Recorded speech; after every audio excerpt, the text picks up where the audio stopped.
Hey everybody, welcome back to Chortle Games Live. I'm one of your hosts for tonight, Jake, and I'm joined as always by the Stream King, the Far Cry Guy, the man who may cry devil, the Double Dog Dad, the Roguelite Lad, Steven. And Flynn, apparently. And Flynn, Hey. our beloved mascot, Flynn. We do love him. He's pretty great. How you doing, bud? I'm good. Good. Ready to play some Division? Ready to play some Division and ready to talk about Division. Oh, I can't Because wait. we actually have something to talk about. It's crazy. Well, we also have to introduce our third guest, who is sitting in hell wishing for ice water and shit. Mike. You almost said Matt. I did, but I said Mike. You kind of did say Matt, honestly. No, I said Mike. You went, Matt. I said Mike. Roll back. Mac. Oh, Mike. Oh my. I have a I don't know what to call him other than like a great uncle who his least he name wasn't a bad was uncle. Mac. His name was Mac, and I'm pretty sure he was a sniper in the army, but I might have just made that up about him.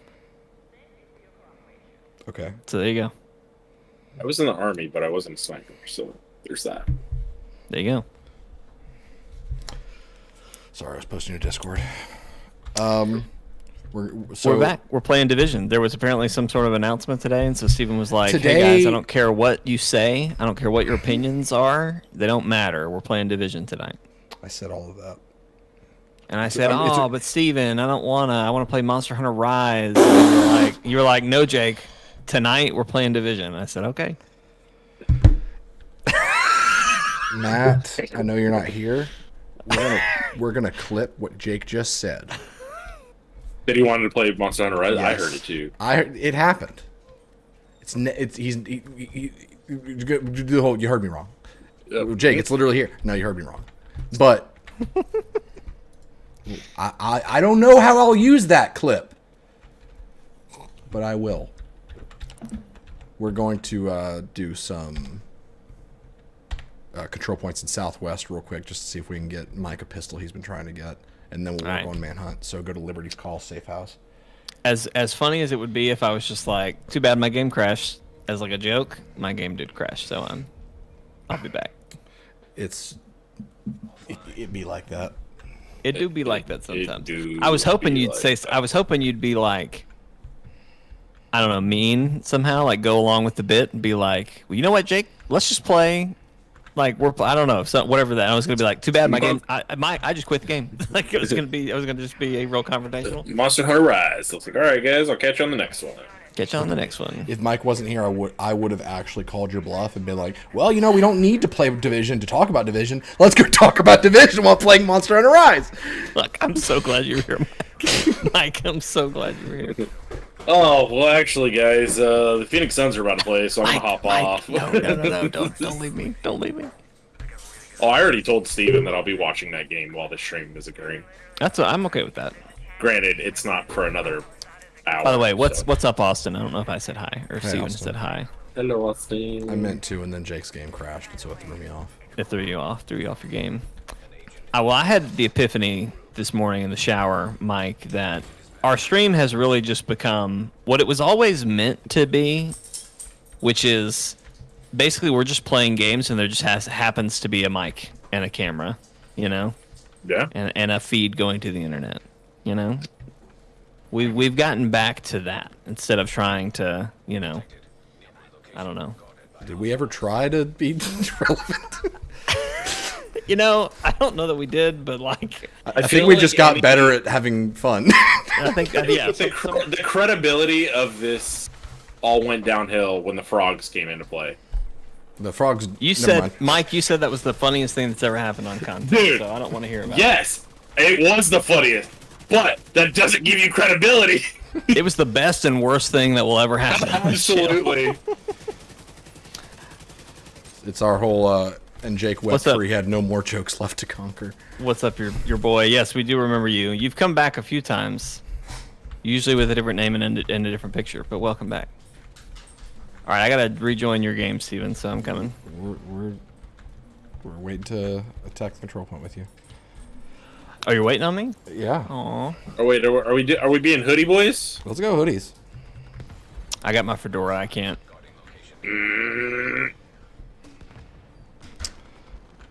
Well, we're not going fedoras. Yeah, no. It's fine. Freestyle, whatever you guys want to do. I don't care. Who Like- are we attacking? like I Who are said- we attacking? Control like I points said, to the anybody- left. There's a Grenadier True Sun to the right when you take out first. Anybody who willingly wears a fedora refers to females as milady. Milady. And in, like, a serious sense, too. So does the fedora come first, or does the milady come first? Like, It's the age-old question. Well, there's a joke to be... there is, and I applaud you for not immediately going right into it. It took everything in me. Yeah. Hold on just a sec. Let me see what build I need to run, because I'm There's forgetting. a lot of right that going now. around tonight. You know, when I was in high school, I really liked a fedora. I don't know that I was the type that would say milady. Steven, you might can comment on that. I don't, But, I don't think you You would. don't want me to comment on that? But definitely now I'm a cap guy. A cap is, like... Are like we a talking good just like a standard baseball hat? It's just like a Okay. baseball cap, yeah. I mean, what are you thinking, Mike, when I say that? No, What's the other I option mean, there? cap can be any multitude of things. Yeah. Like a baseball hat, a skull cap, and my game just crashed. Like a skull cap, you know. What's the British style, like Peaky Blinders hats, whatever those are. Peaky Blinders. Peaky Blinders. I think that's a whole nother thing. I don't think that really. Is it? I don't consider that That's like. kind of a blanket statement, I guess. I guess so. I guess that's true. When you say cap, I immediately think baseball cap. I didn't Yeah. even. I feel like the Peaky Blinders is a different category, but That's called the hat category. nice. Okay. It's a hat. How do we feel about bowler caps? No, No. No? That's just old No. man fedoras. no. Okay. Wow. I feel like fedoras are old man's fedoras, but No. I guess whatever works, man. Does Dora the Explorer wear a fedora? No, but that would have been genius on their part. Do you Dora think the that? fedora? Do you think that Dora? The fedora wearing- would talk. Dora with a fedora. No? Would the fedora be another character? Yes. I've multiple absolutely. questions God, about this. yes, absolutely. Okay, question 2. Do you think the fate of the fedora? His name would be Hat too. It wouldn't be fedora, it'd just be Hat. Well, that kind of answers question 2. Then I was gonna say, do you think the fate of the fedora in the zeitgeist would have changed if a popular character like Dora the Explorer wore a fedora and was not associated with cringe culture? Is Dora the Explorer associated with cringe culture? No, that's what I'm saying. Like, if Dora had worn a fedora and made it somewhat iconic I on her understand. own, would Yeah. that have changed the fate of a fedora being Of cringe? fedoras, yeah. You know, I'm gonna be honest. No. Nope. I think we'd be still in the same world. Just Dora the Explorer would have worn a fedora. So who's to say if the world really would have been better for it? You know, I think it would have. But I have a new icebreaker question that I came up with today oh, I can't wait. Please, that I'm pretty please. proud of. We will get to division news, but right now, no one that's here. This is needs to- way more important. Yeah. So I was talking to Mike earlier after the Division Day stream, and we're talking about Kids Bop and how many albums they're up to. I forgot about this conversation. How many albums are they up to? Now that's what I call I don't music know. is up to like what 86. It's 85 with 86 getting dropped like what next week or something Yeah, like something that. like that. I don't remember what number Kids Oh, Bop I'm was. sorry, Leonson just informed me that I sang the Dora theme song wrong. Can you please correct me? You just skipped parts. I skipped parts apparently. You- what did you- I say? you went straight I said to the Dora, chorus. Dora, where's a fedora? You went straight Something to like the that. chorus, Jake. I went straight to the chorus. Okay. Leonson, if Dora wore a fedora, would do you think that would have changed the fate of the fedora itself? Like, you know, the fedora now is milady culture. It's a little cringy. Would the No. fedora be a higher class hat if Dora had worn one? She agrees. Why? Because a Hispanic archaeologist wears it? Like, no, that's not how it works. Archaeologist? Isn't that what she is? Explorer, archaeologist, fucking whatever. She's I just feel like the we're taking a lot of liberties with what an explorer did, but okay. treasure hunter, whatever. She was just a kid that went on adventures, Mike. That found a bunch of shit. What do you Did think an she find a archaeologist bunch of is? shit? Oh yeah, everything was always lost, and then she found it. Leosin said, "No, we found a bunch of shit." And she just I took all mean, the she's credit. not wrong. It's true. I mean, welcome to the Tomb Raider franchise. Anyway, Mike said Oh something my about... god, they need to make a Dora the Explorer game that's just Tomb Raider. I bet there's a mod. There's probably Yeah, Okay, there's I'm probably sorry. there's probably a mod out there where they replace the Tomb Raider gameplay with Lara Croft just looking at the camera and going, "Do you know where the villains are?" You know, maybe it was Leosin. I don't know. You know what? Leosin brings up a great point. Isn't Dora the Explorer the movie that happened, the live action movie? It was Isn't that just directed by Dora's Michael Tomb Bay. Raider? My father-in-law went to see that by himself. Glenn No, went he to see that didn't. by himself. He did. He just loves going to the movies. I do too, but I don't think he knew that it was based on the kids show. Didn't he also see Cocaine Bear? He absolutely did see Cocaine Bear with my mother-in-law.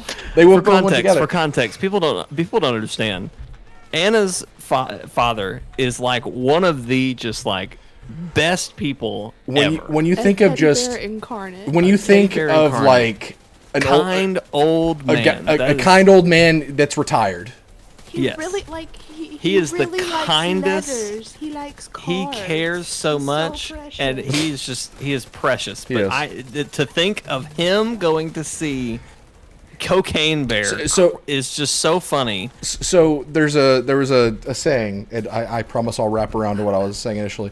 But there was a saying that was like, "Hey, men over 50 have two choices: you either get really into World War II history or you start smoking meats." My dad started smoking meats. Anna's I'm into dad both. got into World War II history. So he's just one of those people that like loves history, loves going to the movies, loves going out to lunch with people, and just hearing about your day. And so Anna's mom called her one day, and she was like, "Yeah, we're at the movies." And Anna's like, "What are you seeing?" And she went, "Some movie about a bear." And Anna went, "Mom, you are not going to see Cocaine Bear." And she's like, "Yeah, Cocaine Bear." That's it. Yeah. And then Glenn was like, "Well, it's based on a true story." which I love my in-laws.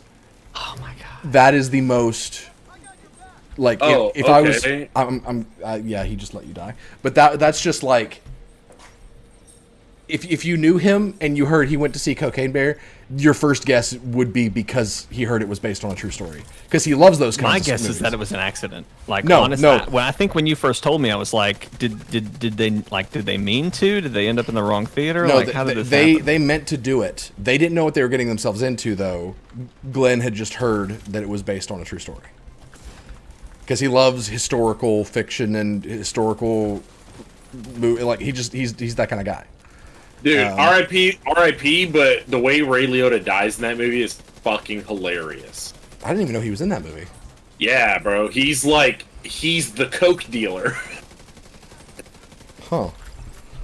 So at the end of the movie, Makes you he's think. like, I mean, spoilers ahead. He's Hold what? I was waiting to see if Rogue showed up.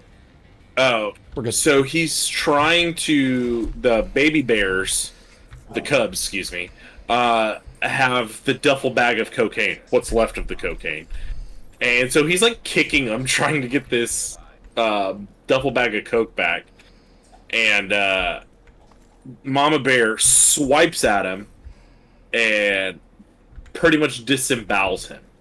Nice. He's on the ground, and it's like, dude, it's like links of sausage that they're like pulling out of him. Like, it's not very well done. And the baby bears are just like starting to like eat him, and like the face that he's making is like terrible 70s horror movie. You just gotta see it. But Is the yeah, Prophet the thing you're wanting, Mike? He's No. wanting the card custom. I will tell you exactly what it's called. It is We can all loot from this thing, right? correct. yeah. It is called the TDI card custom. It is a named pistol. Okay.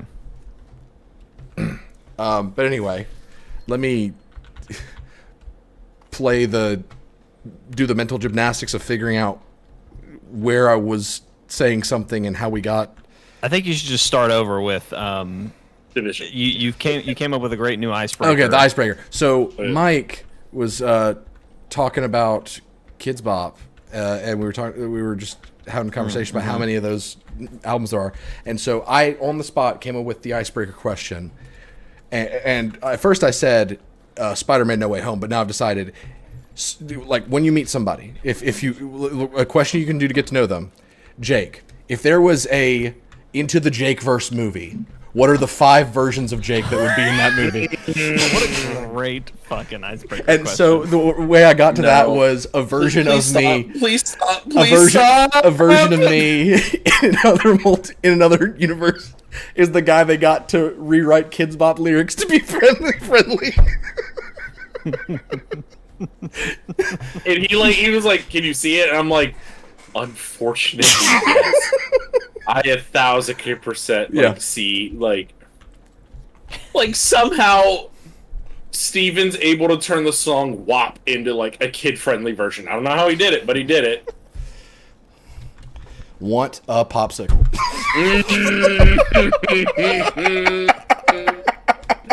I hate you. Somehow that sounds dirtier. You know what I mean? We gotta leave a little bit in there for the adults. I thought you were talking about the popsicle. Oh God.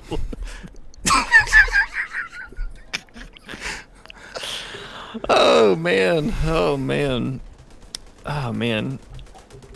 You can watch tours of the wreck of the Titanic. I did not know that.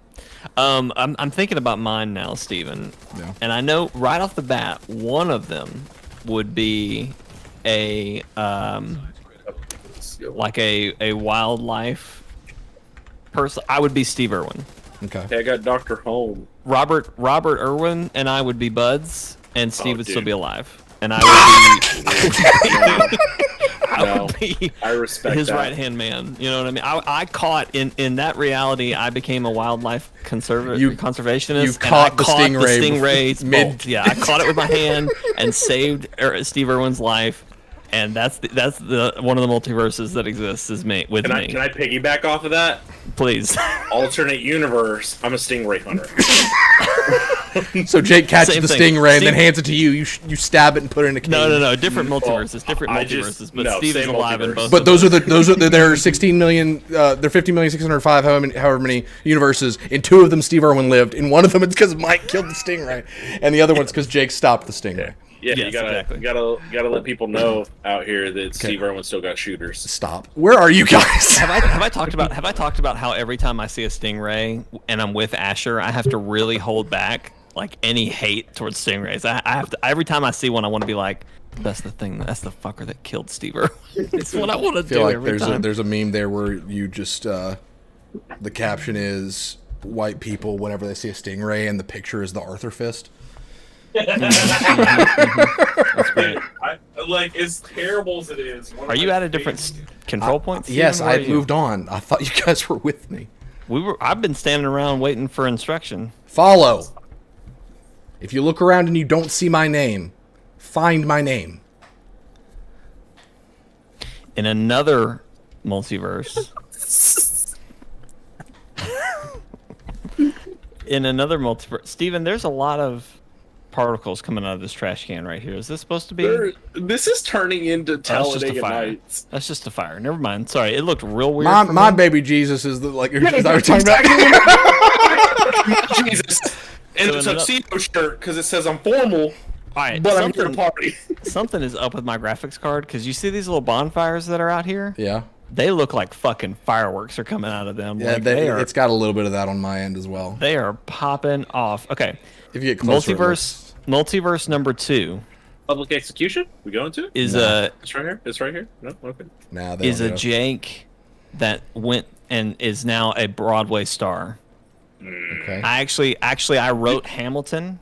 Can I not exist in this universe? And Lin-Manuel Miranda. This is does the not. universe where you're a stingray, and then the Lin-Manuel stingray, Miranda got stung by that stingray. the stingray and that died, killed and Steve I wrote Irwin ended up Hamilton. being Mike. The whole thing is that Jake's a superstar, and you and a stingray swap places. That's what this timeline is. No, I don't know. And I wouldn't. myself in this. Lin-Manuel. Man, I just botched that. Oh, okay. Lin-Manuel Miranda would still be around, but I would be a Broadway star. Who? So I'm not saying it a third time. I'm gonna botch it. so in this You don't have to timeline, say the name again. Just who? so in this time, Oh, you do you not know who that is? Salieri'd Lin-Manuel Miranda and ruined his life. Maybe, but I don't know if that I don't like that narrative. But I would be on Broadway. That would be the other one. You just said he still exists, but you just basically took all of his fame. I don't even know that. I just that was the connecting thread I could get. The only fame that he still has is that he was in Mary Poppins with this accent. He was terrible in that movie. Cheerio. I like him. But he's great. It's probably part of the bit that whoever plays the chimney sweep character has a bad British accent. I think that's kind Have y'all watched the I forget exactly what it was called. It was like a live performance of shoot. It's not Coco. What is it though? God, the movie just came out. It's got all the family. It's got all the family. What am I? Why? Encanto. All I can think of is thank you. I was like Madrigal, but what's the name of the show? They did an Encanto like live concert, and there was a section at the end. Please tell me they didn't sound like the people from fucking Far Cry. No, no, they did not. I was like, what is he talking about? Oh, and no. They had some kids come out for like the last song, and they showed like them training or whatever, and them working really hard, and then like Lin-Man, when they like showed up on set or whatever, like for dress rehearsal or whatever, he came out and like met them and was so sweet. It was great. I'm sure he's a fantastic guy. He seems like he's pretty cool. I want the universe that musicals aren't a thing. Are they banned, or has just no one come up with them yet? So actually, this is what it is. There's a universe with Mike. One of Mike's alternates is is from that universe where I'm a Broadway star, but I'm the only one because Broadway doesn't exist anymore. So really, you're just. So I ruined it. I ruined all of it, and so you're the reason it does. See, I was picturing that all of them are dead, and you're just in a theater alone, that's run down, on drugs, thinking that you're performing for a packed house. That's actually, Steven, that's a great segue to my third alternate. It would be Jake that's on drugs all the time. It is just some wacko. Like, take all my wacko energy, but like I'm an actual wacko, and that would be the third alternate. Are you on drugs right now? No, I am drinking coffee though. I'm drinking some real strong coffee. I'm probably gonna regret that later, but I thought I might try and do some work after the stream. I mean, you could call them alternates, but that just sounds like Mandela catalog. What's the term? What's the term? There's a term.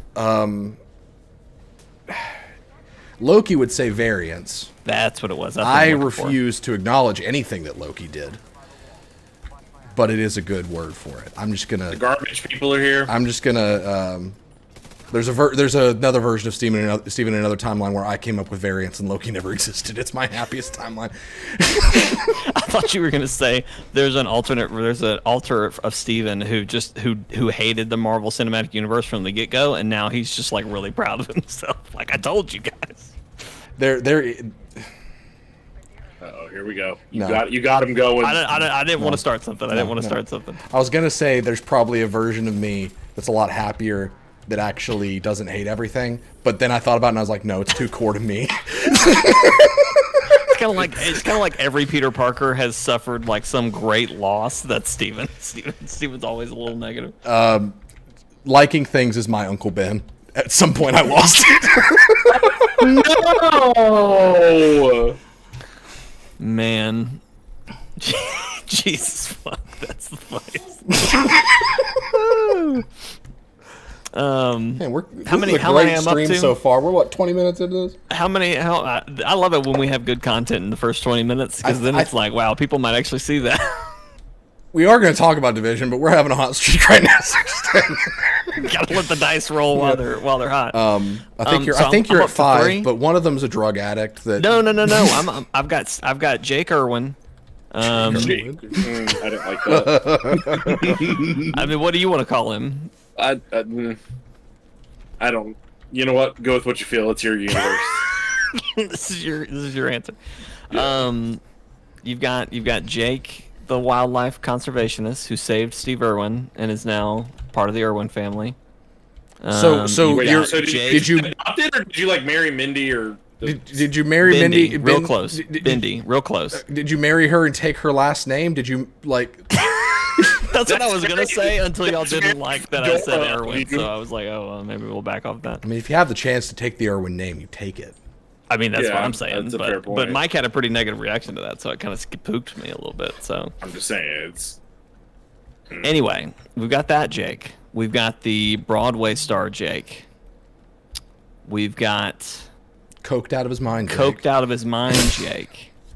I thought you had one more that you'd already said. Oh no, that was the Broadway star. I think we dwelled so long on the Lin Man Jake that it felt like more than one. Maybe that's what it was. Ooh, I'm gonna steal this straight from the Into the Spider-Verse movie, but we would absolutely have a Jake that moved to Tokyo. Yeah, that's fair. And so it's just Japanese Jake, I guess. I don't know what I'd be probably the same exact person, but I just I followed my dreams and moved to Japan. I don't know, that's a little strong. Maybe not follow my dreams, but you know what I mean.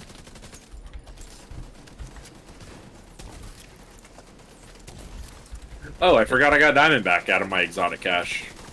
We need. And if I want to be boring, I could definitely do one where I became the director of the summer camp that I worked at for forever, but I feel like that's a boring answer. I mean, there's Go with nothing, what you feel, Jake. There's It's your nothing wrong universe. with having some semblance of realism. Well, that'll be the last one then. I never quit camp life. There you go. I just went full in on that path. I mean, my first one that I came up with writes clean lyrics for kids pop songs. No. So did you have a full five? You did it for Steven, an or did you ulterior just do- motive. You did it because you just like puns. So I like wordplay, and so like there is a feasible path to follow for me. Like, whatever, it's fine. No, I did not come up with 5. I came up with that, You and should. I Go came up with with that, and then came up with the question. I'm gonna steal that you question. got at 4 some more. point. You got 4 more. Go for it, Steven. There's a timeline where I don't hate myself and probably became a fiction writer. Okay. the self-defecation, as y'all. Wait, do those two go eloquently together, put or it. are those two separate ones? Those One are was on- directly connected. Oh, okay. I was able to be a writer because I don't hate myself. Gotcha. You and Brandon. Is it Brandon Sanderson? Who? I might be getting his name wrong. He's the author who is writing all kind of fantasy stuff right now. Like he's literally finishing. never heard Shoot. It's not the guy that What's- wrote Aragon, is it? No. That's it's a different guy. He's forget writing his a, name, too. he's writing a space series right now. Fuck. He writes a ton of stuff. There's some really famous book. That I'm blanking on, some fantasy series that the author died before he could finish, and Brandon is finishing it. That sounds familiar. That story. I feel like you would know the series he's finishing, Steven. I want to say it's like End of a Wish or something like that. It's right on the tip of my tongue. I can't think of what it's called. Shoot, someone help me out if they know what I'm talking about. Anyway, I'm pretty sure it's Brandon Sanderson or something like that. Anyway, I digress. He writes a shit ton of books every year. Like I think over COVID he wrote like 4. He like wrote 4 serieses. Yeah. Or some crazy shit. That kind of work ethic and motivation is what keeps me from being that kind of person. Because I have none of that. And in that timeline, when I'm not so hard on myself and I actually let myself be productive, that's what I would be. but I'm not that. I'm the worst So, version of me. He's well known for the Way of Kings, Mistborn, Never heard of any of that. Words of Radiance. He has a shit ton. Mistborn seems to be like a big one. Firefighter. God, he's written a shit ton of stuff. I want to know what he's finishing. That's what I'm. You know what? I just looked over at my bookshelf, and I've got a curveball for you, Steven. One that I bet you never thought that one of my universes would be. Go for it. One of my universes is that I live in the fucking Artemis Fowl franchise. Because I fucking love those books. Are you one of the gnomes? No, I'm fucking... I don't know who I am in this universe, but I live in it. That's fair. We've talked about how much you like those books before. I'd probably work security for that little shithead. Would you be Butler? What was that his name, Butler? Yeah. I mean, maybe. I love those books. We've talked about that They're before. so good. I have all of them. I think I stopped at the 4th one. I think there's like 7 or 8. I don't know. I can't see all the books over there. Wheel of Time. Wheel of Really? Time. Yes, he's finishing Wheel of Time after Robert somebody, whoever wrote Robert Jordan, whoever That's when he died. That's a huge deal. Yes. Anyway, I've never read any of his stuff because I can't read, but I hear about him all the time. And he just writes like crazy. Said because I can't read. I can't read. Not like that. If I get a mulligan and get a random 6th one, I want the World War Z movie to not be absolute shit. So you'd be the same person.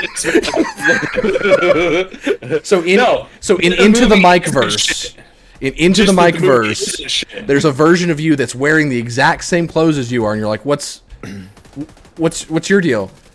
And he's like, I don't know, but man, that World War Z film. I like to imagine that they go through a lot more. It's like, did this happen? No. I just want them to be better. No, you're not wearing the same. You're wearing the same pants, but he's got a shirt that says "I heart the World War Z film." And it's got like Brad Pitt on it. No, Brad Pitt's not in the movie. Okay. First terrible casting decision. He's good in a lot of movies. That was not one of them. The best part of that movie, and it's kind of fucked up, is when that scientist accidentally shoots himself in the head. Because he's like, wow, he doesn't have to live in this movie anymore. That was such a random, like... Dude, that was such a curveball. like, he just had, like, a whole conversation where he's like... I could fix this. I'm onto something. Humanity, and then bang. So we didn't. I'm coming to get you. Did we call for backup? We called them. They're fucking just like 300 and something feet away. I'm probably about to die too. I think somehow the enemy's backup showed up instead of ours. We definitely got reinforcements from another activity. Watch out to the left. There's a guy that's flanking you. Well, I don't have a choice. I gotta heal you. Thank you. Got you. Am I Where are revivable? You I feel you like are I'm revivable. I'm on my way. I don't even. Okay. I don't even know where you There's are. two guys up here. Oh man. In one of the universes, I don't tear my shoulder, and I'm playing in the pros right now. So sad. Football? Baseball. Right? Oh, baseball. Dang. Yeah, I tore my shoulder 3 times. Yeah, you know what? Fuck. That would if we have a 6th one to throw in that you just want to talk about would be just really out of fucking nowhere. I would be a baseball player. I'd be. I probably wouldn't be winning, but I'd be in the U.S. Olympic archery team. Wouldn't be winning. Wouldn't be winning. I don't know why, but I thought that was going somewhere else. Like I should have figured it was going archery, but for whatever reason, my brain did not comprehend that is where you were going with it. No, we'd still get our asses handed to us by South Korea. Every damn time. I love that one. That's a good one for you, Steven. I still hate myself a little bit, though. You're still 13th place every time, but you're there. Yeah, you That's know what? Hey, dude, I'm you're representing the country. 12th place. 12th place? Yeah, let's be realistic. And that's some respect on his name. why you're in it. If you had just gotten one more placement, you would have committed. Yep. Oh my god! Finally. That was just the. Hey, don't worry, surface. guys. Our reinforcements are 515 feet away. Goodness. Jake, come up here. You're gonna be more protected on this side. Just find cover, and I'll watch the sides.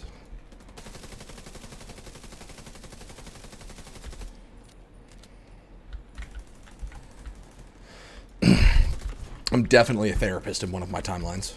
That's a good one. That's a good one for you. Yeah. That should be the rule that you throw in there. Is like. It's got to be realistic. Yeah. Well, no. Like maybe 4 or 5 are realistic, and then you have to have one that would be like the opposite of what you would want to do, or would like God. what your version of you right now would want to do. So it would be like a completely different, like a literally completely out of nowhere version of you. I think that would be a nice contrast. Well, I think most of them should be grounded in some semblance of reality, where you can say at some point in my life, like for me, I was really into archery, and there's probably a version, like if there was such There's a a thing as version of you multiverses, that stays that stuck into with it. Yeah. almost everything except for the drug addict version of me. I pretty much like could point to the moment where that Yeah. changed. Yeah.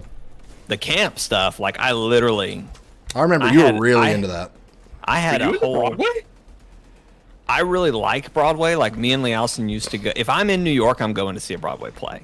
Like if I'm even for a night, I'm gonna run into a theater and see what I can catch. But like we used to before we had Asher, we would go to at least 2 or 3 shows at the Orpheum in Memphis every year.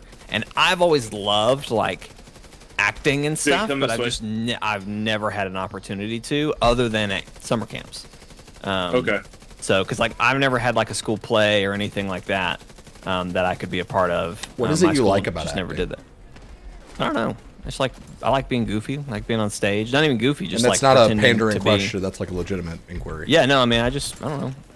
I've always liked to perform in front of people, in whatever case that may be. You know. So you think What's so? the It is weirdest part of that. So to you, is part of the appeal to acting, having an audience in that immediate. Like, do you feed off the energy of an immediate audience, or do you just like the idea of performing as someone other than yourself? I think the latter. Explore with me. Also- Ask what's the also, weirdest when- movie you've ever watched. When did Therapy Steven get here? He's always been here. He's always he been hated himself too much in college to think he could make it as like major. I love how Stevens, all of Stevens are just when All did he of- stop hating himself? Yep. Was it in college so he became a therapist? Was Yep. it when he was in high school so he became an author? Was it when he was into archery so he became I'll a let you. lifter? I'll let you know when I get there in this timeline. I'm gonna punch you. Oh my god.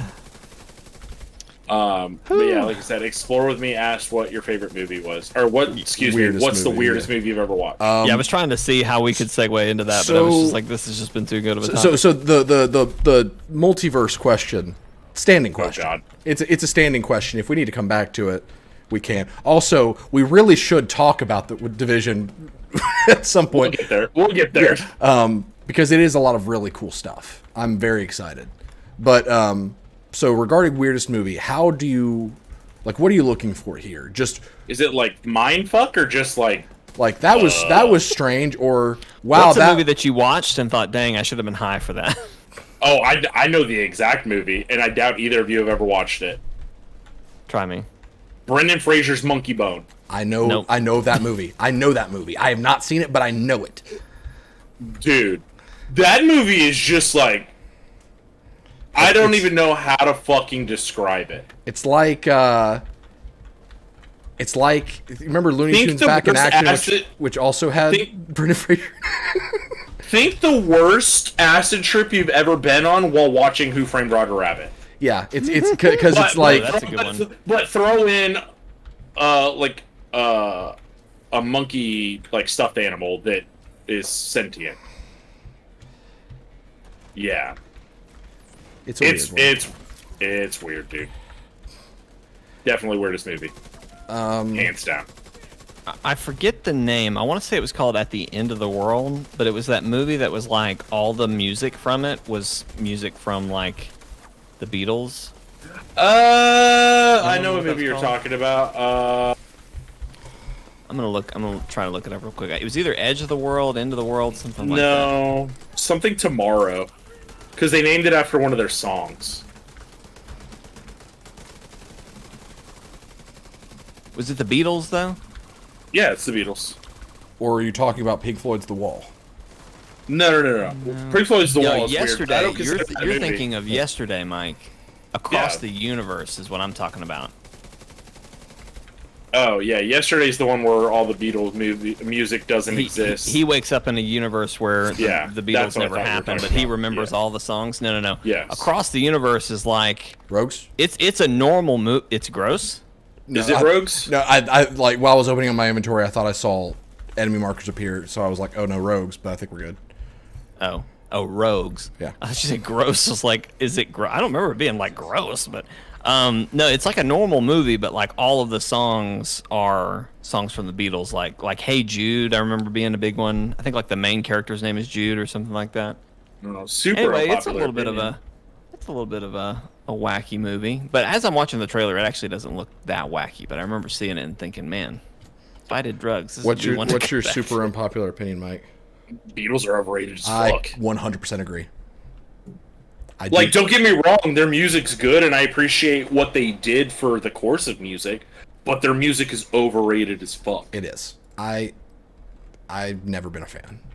Like, I understand why they're big, and won't deny what they did for music, but Yeah. I'm not. My favorite Beatles thing ever is the Dewey Cox movie making fun of them. My favorite Beatles thing ever is the really bad de-aging and like face capture they did for one of them in Forrest Gump. Oh, I forgot about that. Yeah. All right, Steven, what's your weirdest movie? Gosh. Me and Jake have shared. So, weirdest movie. I haven't seen a lot of movies that I would just say are flat out like weird. Weird, yeah. I've seen a lot of bad movies.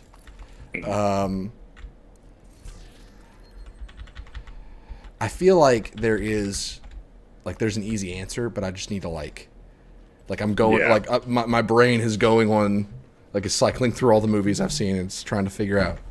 Hey, what's the weirdest movie that we've seen? What's the weirdest movie you've seen?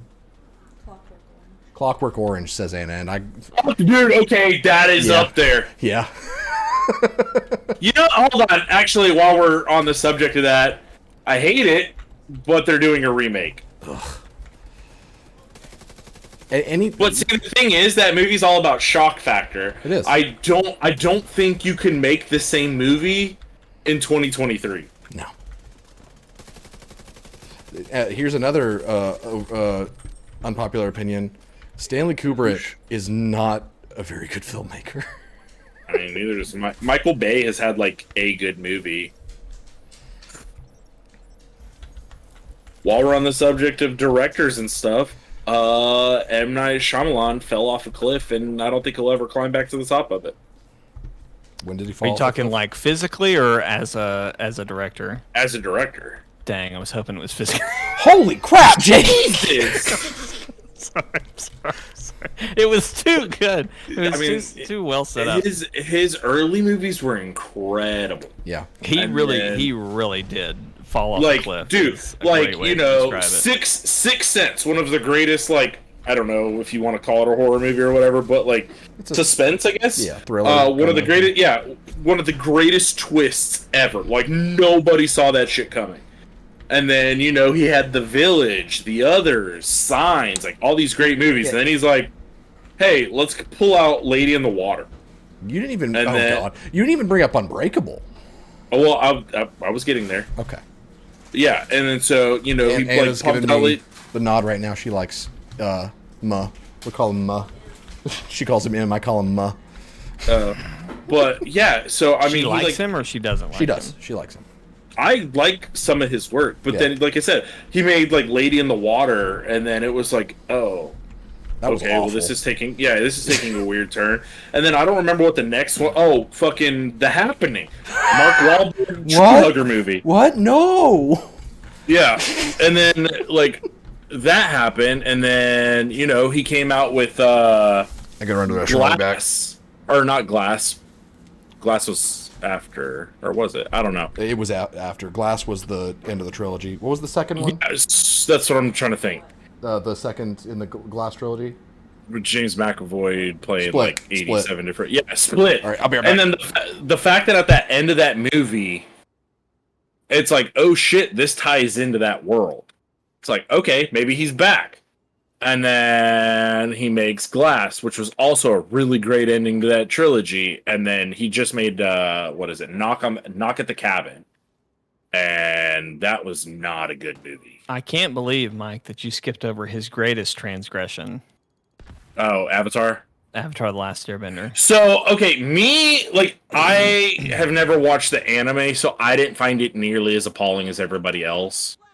But people who have watched the anime are, But you've got to admit, did you watch the movie? You watched it? I watched the movie. Yeah. See, I don't have anything to base the hate off of because I feel I've like, never seen the anime. regardless, if you watch the bending in that movie, just objectively, you got to be thinking, man, this does not look as cool as I thought it would.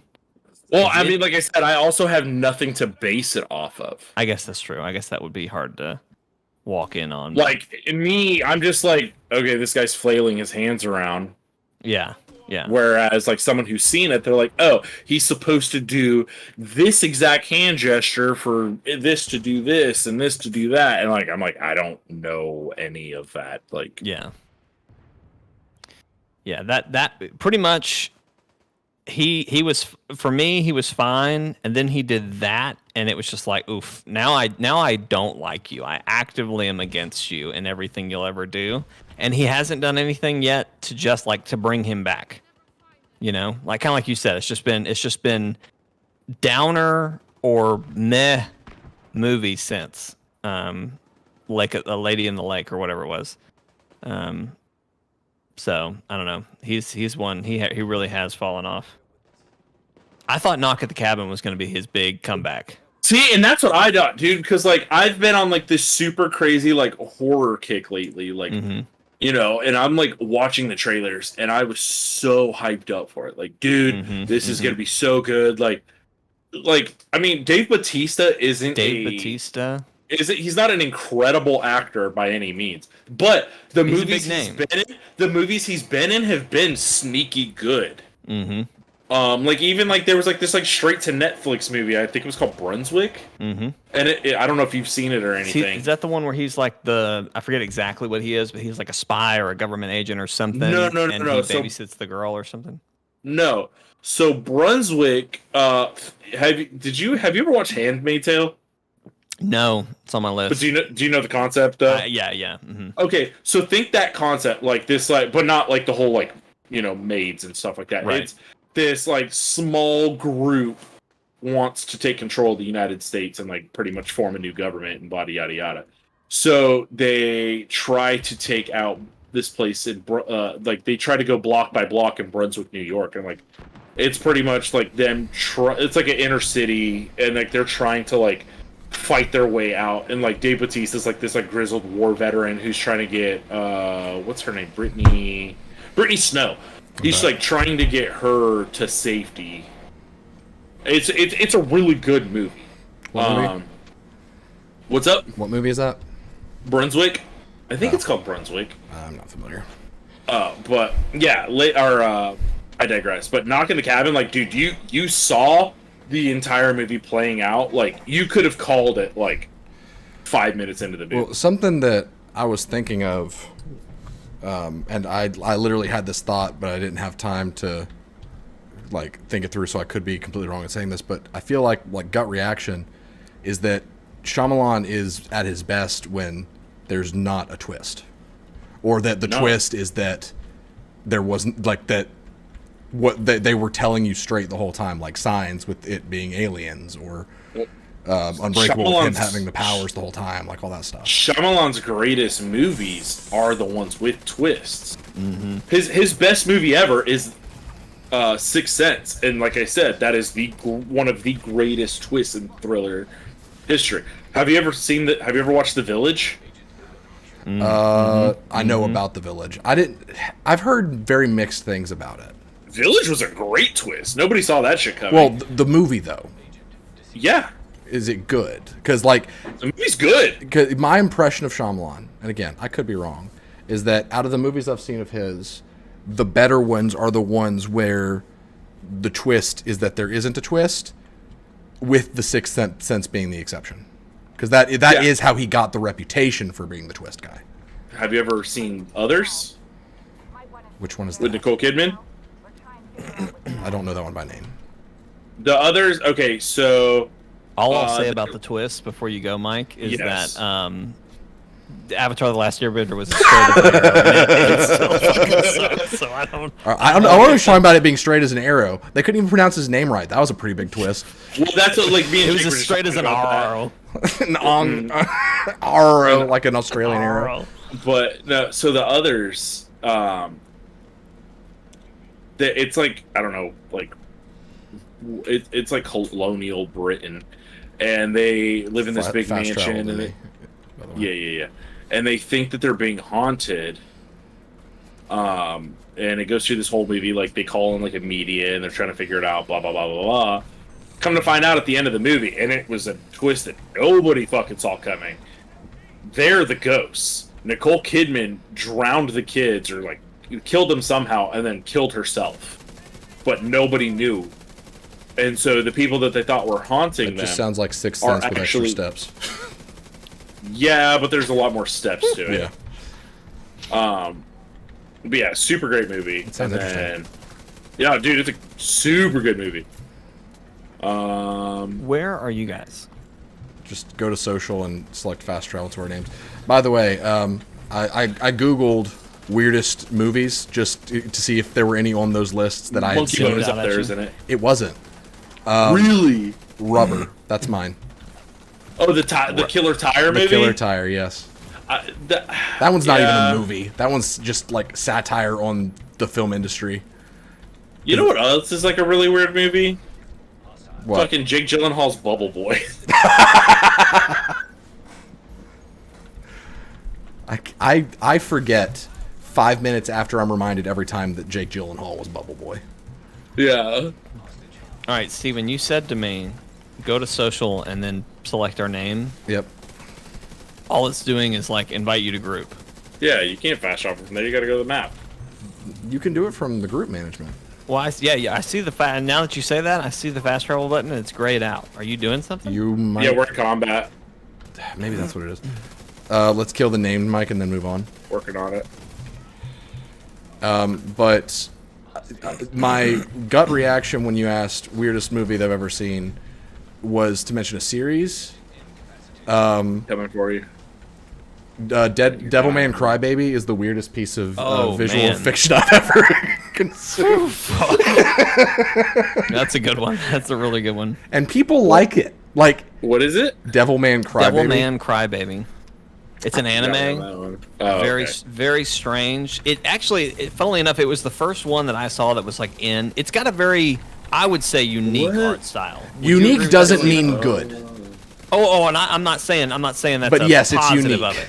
But like I had never seen an anime style like that one Right. until that one. But there have been some since. Like there's We need to actually take one out on his daughter, Netflix it's gonna that's pretty chase us, decent. bro. Or I don't know that it's decent. I keep hearing good reviews about it. I haven't watched it. It's on Netflix though, but it has the same art style. It might be from the same studio. I don't know. But yeah, that one is a fucking. It's a ride. So Mike, Jake, just run up the street. By the way, we're waiting for you. Devilman Crybaby is. I'm going to try to remember as much as I can. Literally, the only reason I'll try to fill it in. Yeah. The only reason I rough. watched the whole thing is because I was fascinated by the pace. You honestly, it's hard to peel your eyes away. It is one of like it's just like, huh? so. Follow a kid in high school Yep. who I don't remember how he gets swept up in all the devil stuff, but he ends up being... Are we doing this are we doing this gold public execution? We are. Kick it off? Okay. But, like, he ends up being... Like, he's just a high school kid. He ends up being in a nightclub where a bunch of demons... And again, I don't remember any of the plot details. I just remember, like, being like, episode 1, he wants to be good at running. Episode 2, there is a... That's what it was. He was a runner. He did track. And the way he ran when he became a demon. Do you remember that? I'll see if I can find that in GIF form, but it was the most cursed animation I've ever seen. But, by the way, I am not helping y'all in this fight. I'm looking up the synopsis of the show. But basically, this series, in like 6 episodes or something like that, like it's not long, goes from high school student wants to be good at track to literal Armageddon. He is fighting an angel, demon, or whatever to the point where they're the only 2 beings that still exist. Everything and everyone is dead. And we end on the guy he was fighting being alone on a ruined Earth. Yeah. And it is... The animation is bad. Like, it's... Devilman Crybaby starts with a simple premise. I'm just going to call him Fudo. Fudo, an emotional crybaby, learns from his mature friend Rio that demons are possessing who might be humans. Jesus? Is Rio Jesus? Was that the thing? I think he's Satan. Sure. That's what I took away from it. The best way to fight them is to let a demon into the body, overpower it through sheer force of will, and use the gained powers to mercilessly slaughter demons. Akira, that's his name, is possessed by the demon Amon and does regain his mental faculties. Or enough to remember that he must kill demons, not humans. At first, priorities lie in handling demons as they pop up, but as time goes on, Rio's plans change. Instead of keeping the anti-demon war a secret, Rio develops an interest in revealing demons to the world, seemingly to alert the populace as well as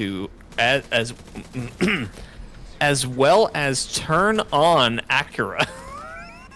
Okay, you're not wrong. However, due to a combination of base human instincts and faulty suggestions Rio gives to help identify / kill demons, the world devolves into chaos as people start to suspect everyone is a demon. Well, that's the kind of madness that makes demonic possession sprout like mushrooms. While Akira keeps his wits about him and tries to prevent the unnecessary violence against innocent humans, Rio loses his mind and starts to question his own motives. Hey, pause real quick. I don't know if it's my stream or if it's the actual stream, but it is super choppy. I've got excellent connection. Let me I'm try and refresh hoping- it. Me looking at my stream right now, it looks fine, but like my gameplay is super choppy. But it's because I'm like not on the game anymore. Yeah, I was So gonna say the stream looks super choppy. I'm coming to get you, Steven. It'll probably be better when I come back. By the end of the series, everything makes sense. Rio was Satan all along, and he wanted to destroy humanity. But because of his friends, because he became friends with Akira, he wanted to make sure his best friend could survive the oncoming apocalypse, hence the demonic possession. The series ends with Rio / Satan crying on Akira's Rotate Mike to your right. destroyed corpse. Yeah. It's fucking wild. Watching the show feels faster than the way Jake just described it. It really does. I was gonna say they jumped straight to like probably the last 5 episodes, but it absolutely starts with just like, oh, this fun high school romp about this kid who likes to run track. Oh shit, he becomes possessed by a demon. Oh shit, that demon's lover is attacking him and she's got like 17 titties. Oh shoot, the high school girl that he had a crush on is being raped or some shit. I forget exactly what happened there. Killed. She gets killed. That happens. There's a scene where he's like going after a succubus demon lady. They demon lady. He like they have sex midair and she's like, "What are you doing?" And he's like, "I'm having sex with you. I'm a demon."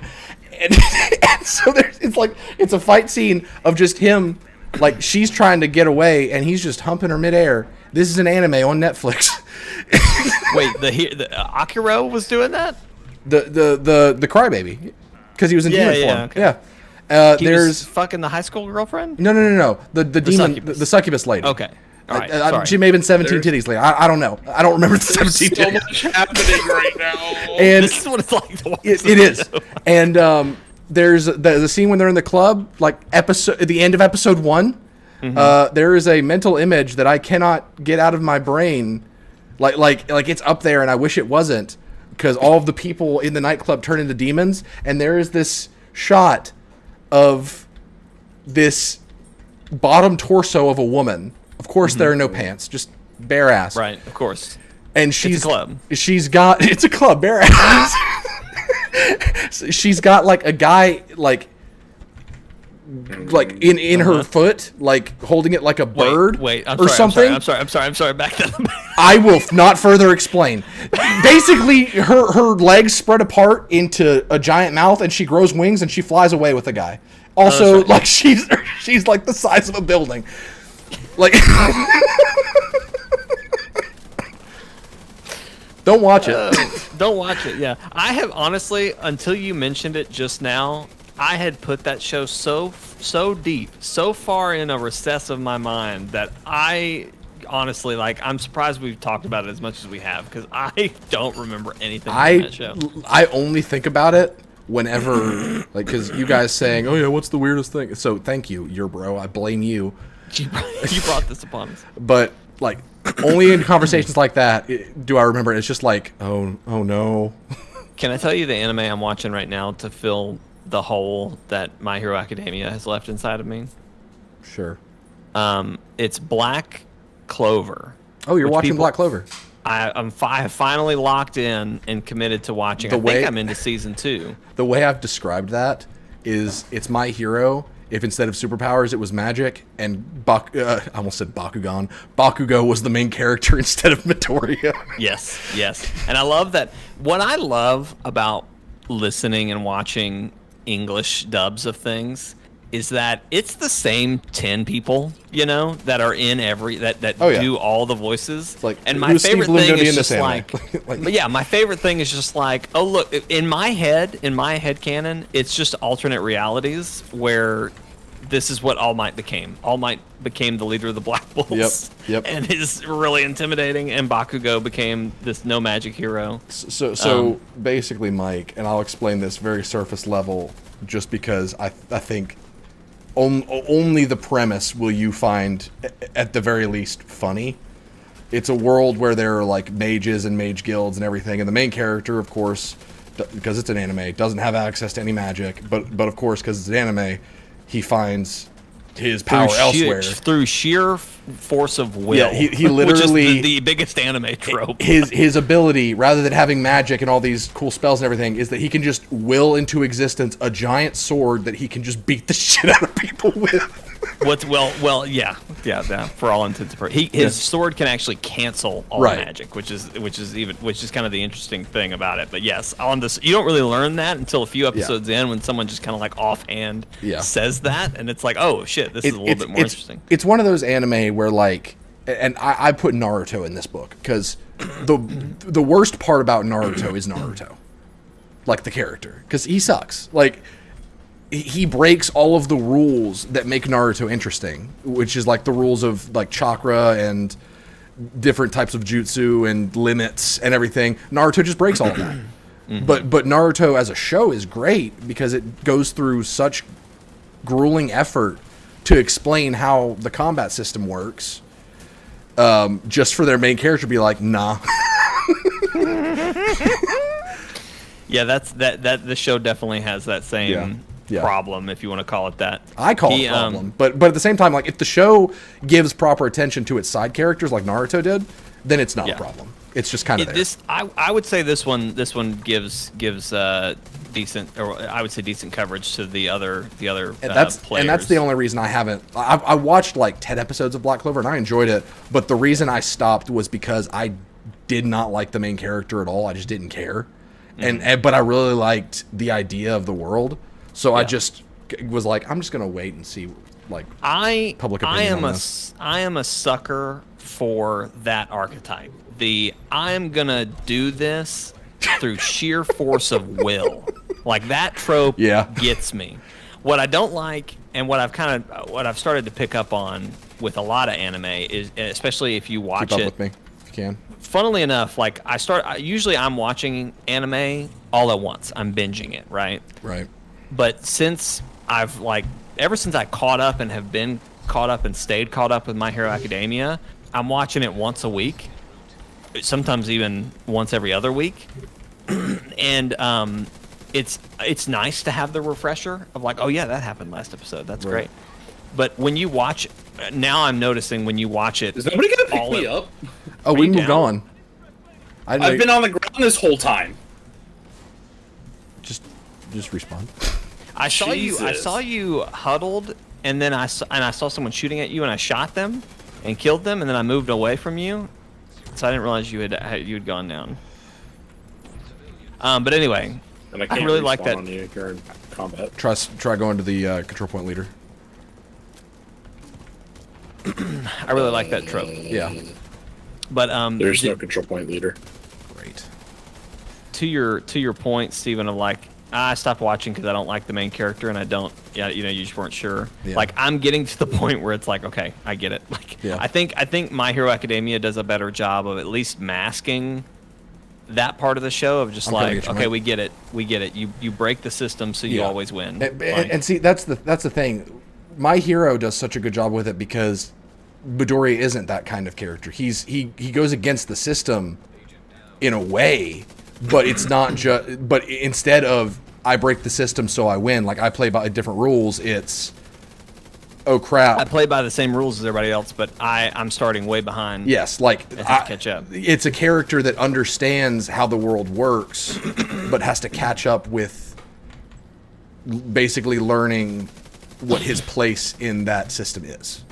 Yeah. Whereas with Naruto and Black Clover, and I could probably think of a few others, it's just like I said, they go to great lengths to be like, this is how the magic systems in this show works, and they go into great details at explaining that and why the villain is killing everybody and why they're a threat, just so they can be like, well, this guy's different.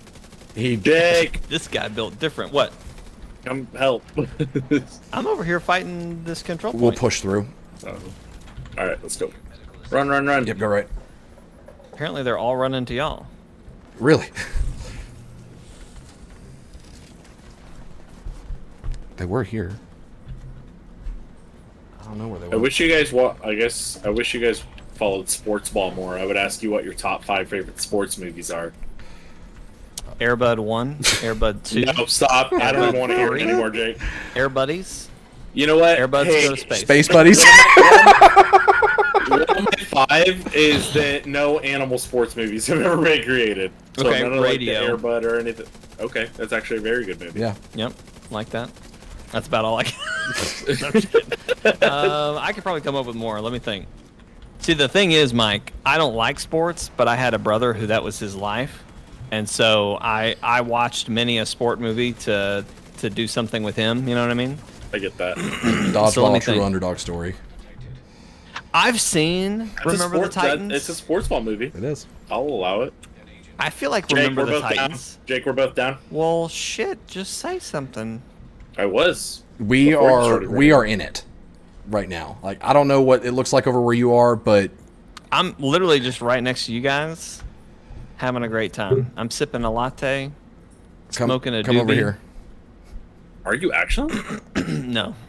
Oh, I But was hey, like, No alternate- one who reality. smokes a doobie has ever said that they're smoking a doobie. yeah, that's why I was like, well, first of all, I didn't expect Jake to do it, but then, yeah, the whole, like, I'm smoking a doobie thing. God dang! So, Get our those road freaking master- grenadiers. Our worship pastor was telling us a story about how I forget I'm where dead. they went. I want to say Work on it. Colorado. He was in Colorado for something. I think he was like playing bass in a band or something, and they gave him a brownie. Oh, no. Or Oh, some no, some they chocolate didn't bar. tell him, It was a did they? chocolate bar. It was a chocolate bar. And yeah, they didn't tell him, and so he just had like Don't half a accept chocolate any. bar, just Don't accept any food you're given in Colorado. had a chocolate bar. Don't ate a accept couple, anything from Colorado. Yeah. ate a couple bars, had a good time. His wife was telling us she Where was like, the fuck is that grenadier? I'm she was like, to the left. She was like, this man jumped out of bed and goes, "This isn't real. Nothing is real." Got him. She apparently had some too, but she only had like one bar. She probably had like the reasonable amount. I don't think she knew that it was weed chocolate either, but so that's how you know I don't smoke. Mike, Weed chocolate? Weed chocolate. It's a pot. Anyway, Poclet, But actually. after hearing that, I was like, you know what? After hearing that story, I was like, you know what? Next time I'm in a safe environment and I'm like in a place that just has weed chocolate, I'm gonna have some. I'm gonna try a Please little go bit up just to see what it's someone and like. ask, "Do you have any weed chocolate here?" Have your finest weed I'm chocolate. looking to acquire some weed chocolate. You know where I can talk to somebody about that?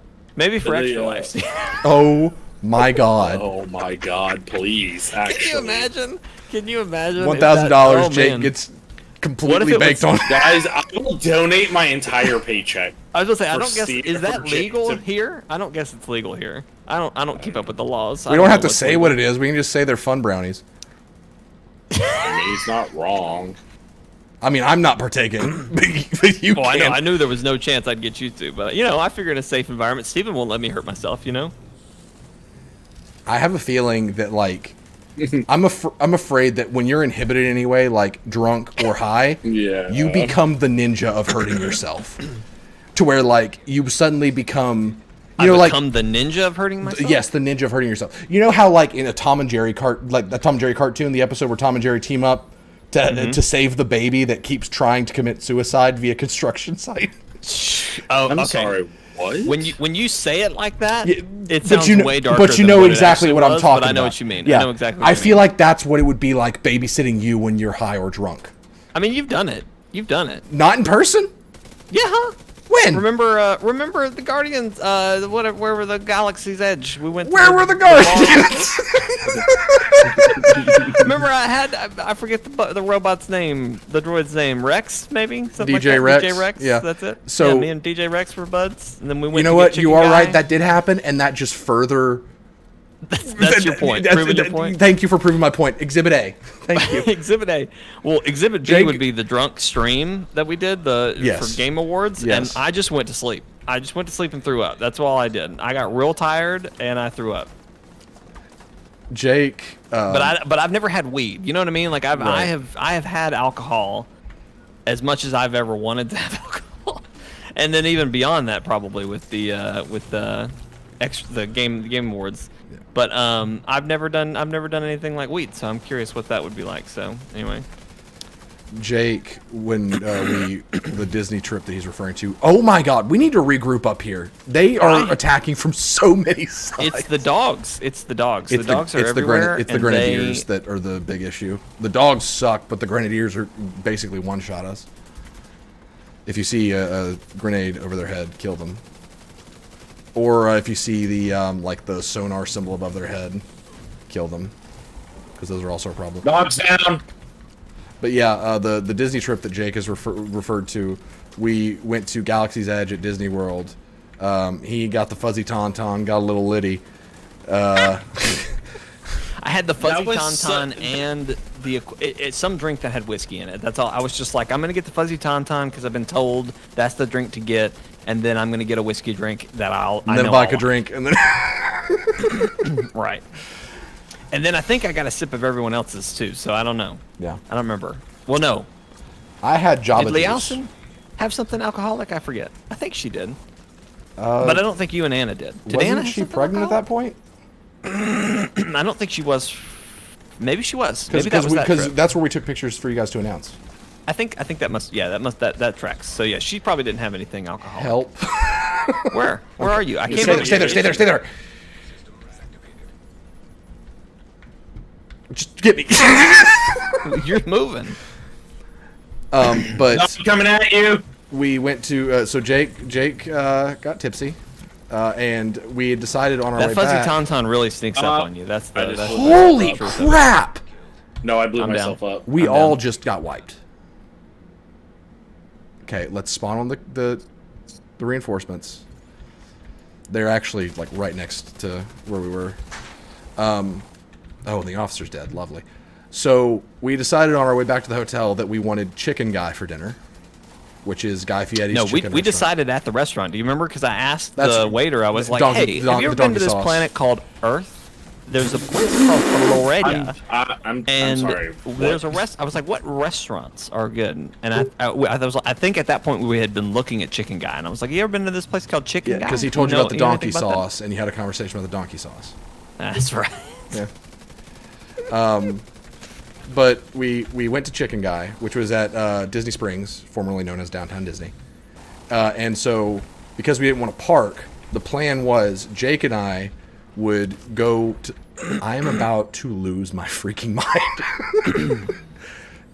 But Jake and I would be dropped off and go in to Disney Springs to get Chicken Guy, and then we would meet them after they circled around. And I'm so swapping from turret for a second Yep. to get sticky so I can we've- start working on it. Yeah, we've got to wipe those grenadiers. I killed one grenadier, and then he killed me. But so I basically was tasked with not only getting Babysit Jake. food but babysitting plastered Jake. I And wasn't plastered. I was feeling good, and I was rolling with it. I wanted to keep I could have calmed down, but I didn't want to. You know what I'm We talking about, get Mike? to Chicken Guy, and we go to order our food. And this girl's name, our poor cashier, Oh no.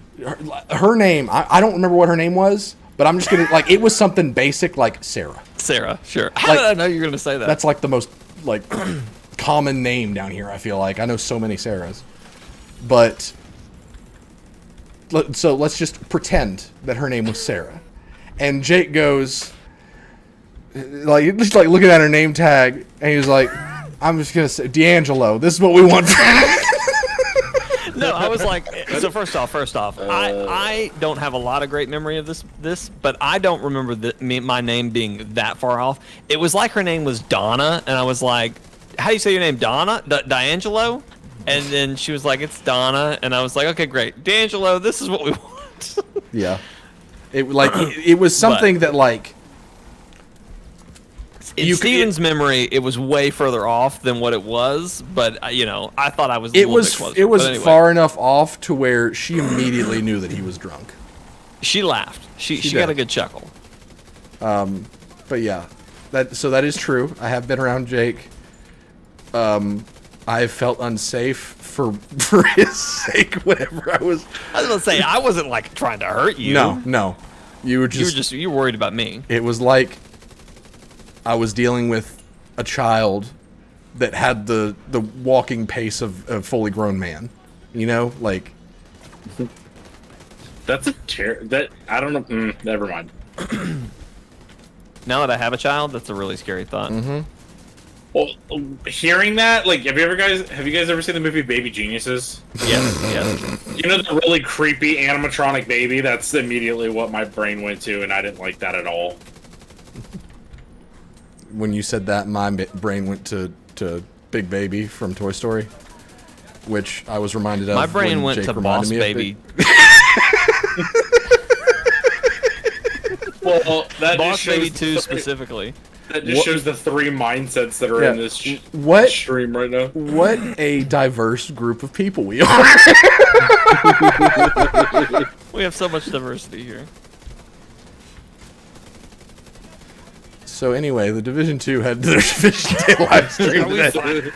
Oh yeah, we're ready an for hour that? and 17 minutes after the start. Yeah. Let's see if we go on a tangent. Now that literally no one is here watching, No one cares. so they had they announced it yesterday, maybe Tuesday, that today was Division Day. I don't know why today is Division Day. It's It not. spells division. Is it the anniversary Yeah, I love of the that. I love that we release? started talking No. about weed because I just remembered it's 420 today. That's funny. That Yeah, wasn't that's- intentional, but it happened. Oh, I forgot about that. Well, We apparently didn't plan. We don't plan these topics ahead of time. We No, should. we used to when we That's did a why- podcast. well, that's why earlier when you said you were jokingly gonna make it the most clickbaity thing possible, I didn't say anything, but I thought it was gonna be about 420. No, I completely forgot. But apparently, the 420 is Division Day, so there's that. But How does it make you feel? good for them, I guess. At least there is a Division Day. You know what I mean? When you text our group and was like, "Hey, yeah, look, this is all the stuff that got announced or whatever," I was like, "They're still fucking doing stuff. That's crazy." I thought they gave up. Well, you would think so, based on the last 2 years of this, because they went an entire year without new content, and they were literally like, "Guys, we didn't know until yesterday that development for this game wasn't done, so we're just gonna need some time." And everyone got moved to the stupid Avatar game that no one wants, just like all the Avatar sequels no that one no one want it? wants. No one wants it, Jake. It's kind of like Division on Switch. You're thinking of Destiny, Mike, but I appreciate that you Yeah. tried. I appreciate that you tried. Yeah, Destiny. All right, we need to push in. They're about to attack. Uh-oh. But yeah, no one wants. I can't think of a single person that has any opinion about Avatar other than, oh, those were cool-looking movies. I am not against it at all.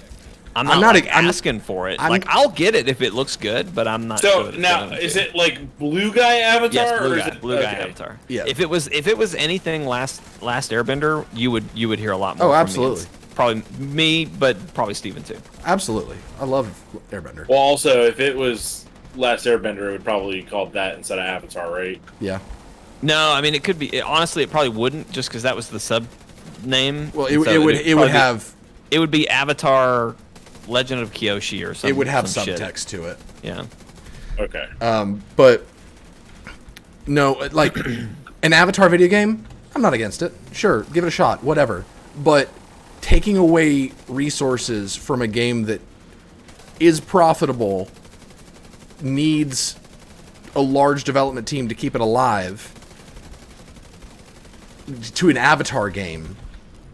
Like Avatar has not proven itself in the space as something to be like a video game series, you know? Like, I'm trying to think of a movie that has done well in the video game space, but I can't. Like, I guess A movie that's done well in video game? like something that started as a movie that ended up having success. As a video Yeah. game. You could say something like Aliens? Sure. Like if Ubisoft was like, "Hey, we got a license to make an Alien shooter and we're putting Massive behind it," I'd be like, "You know what? That kind of fits for them because Alien has a surprisingly deep world and a very like particular design to it which fits the people at Massive. Like there's things about it that fit. But with Avatar it's just like there's no personality behind Avatar aside from lots of colors and blue people. Like it's just kind of there. It was not begging to be adapted in any form. No one was asking for sequels. It was just a moment in time that everybody We was got like, five, "That was a so really cool buckle in." movie," or "That was a really cool looking movie." Like, and maybe I'm just salty because No. I hate James Cameron and I never liked the first movie, but I think it was such a phenomenon that. But what's happened is it was a huge thing when it happened, and then they just waited way too long to get a sequel. It's just blue people Pocahontas. Like, yeah, I think now the world has sat on it long enough that it's not. No, I don't think anyone cares about it like they used to. Well, isn't it like a super popular ride at... it's a whole like Universal or land Disney at or Disney at Animal Kingdom. Yeah, it's a whole land. At And Disney. honestly, the Disney area is the coolest thing that I've heard It's the about. coolest thing out of Yeah, to come like out of it. because the Flight of Passage is really cool. The just walking around the land is neat, but like it's not like it doesn't have personality. As in, like if I was walking around in that space and I was not told with any context clues or by anybody else that it was Avatar, I wouldn't know it was Avatar. I would just think it was like a cool sci-fi fantasy realm. And that's that's the thing about Avatar is that it has no personality. Like what is Pandora? It's just it's just blue people and floating rocks, basically. Like I forget the name of the gem or like the mineral that they're trying to. Unobtainium. That's it. I was like, I just remember it has some really fucking stupid Yep. name. That's What like was it? so on the nose. Unobtainium. Unobtainium. because it's hard to obtain. It's rare.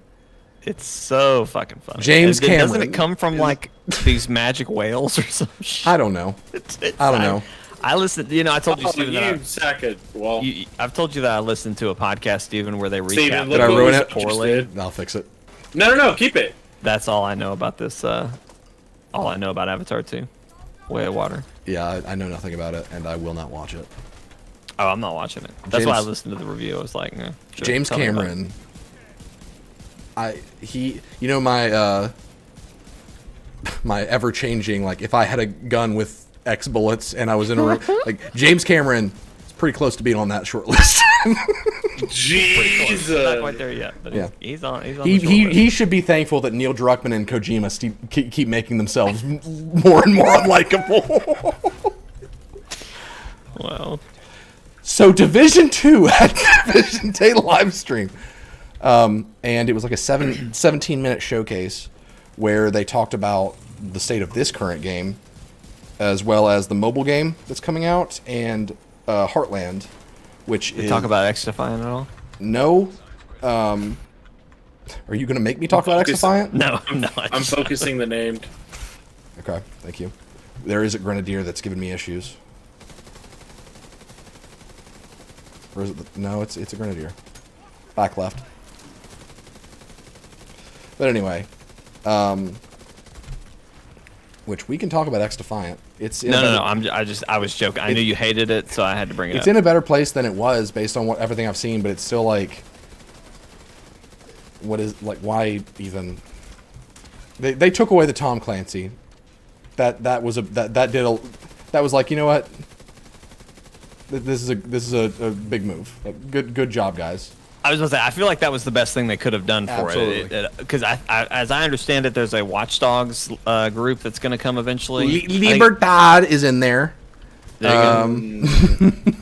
DedSec I think that was is a in smart there. move. You just had to do that, Jimmy, didn't you? DedSec, that's it. Yeah, thank you. Every time, Mike. Every time. But yeah. Anyway, like, I it's didn't just, mean to derail you. No, I want you to get into what... We can talk about X-Defiant sometime though, because like if it's free to play and the group wants to try it, I'll try it. But I don't think I'd like it enough to like justify it being in our library. Yeah. But anyway, so they talked about Division 2 first, specifically the Year 5 roadmap, which Year 5 begins with. I'm just going to call them seasons 1 through 4, even though they're in actuality like season 13, 12, or something like that. But since it's Year 5, we're just going to restart the season names. So season 1 starts early June, and it will feature... Well, it's going to continue the story that's already kind of started. You know, the castle settlement that is to the southeast. This means nothing to you, Jake, because you are very new to the game. But the castle in the base game story was a settlement that the True Sons hit with a gas weapon and destroyed the place and killed everybody there, essentially. Mm-hmm. We're rebuilding the castle in this season and the following 3 seasons. So it continues the story of the castle settlement. Season 1 will. And there will also be a new mode that I may have talked to you about before, maybe not, called Descent. It is a roguelite mode. right. And so what that means specifically for the Division is, and they provided a lot more details that, like, I'm still very intrigued, but I'm a little hesitant because there is no gear in Descent. It is in universe. You are in a VR training simulation, basically.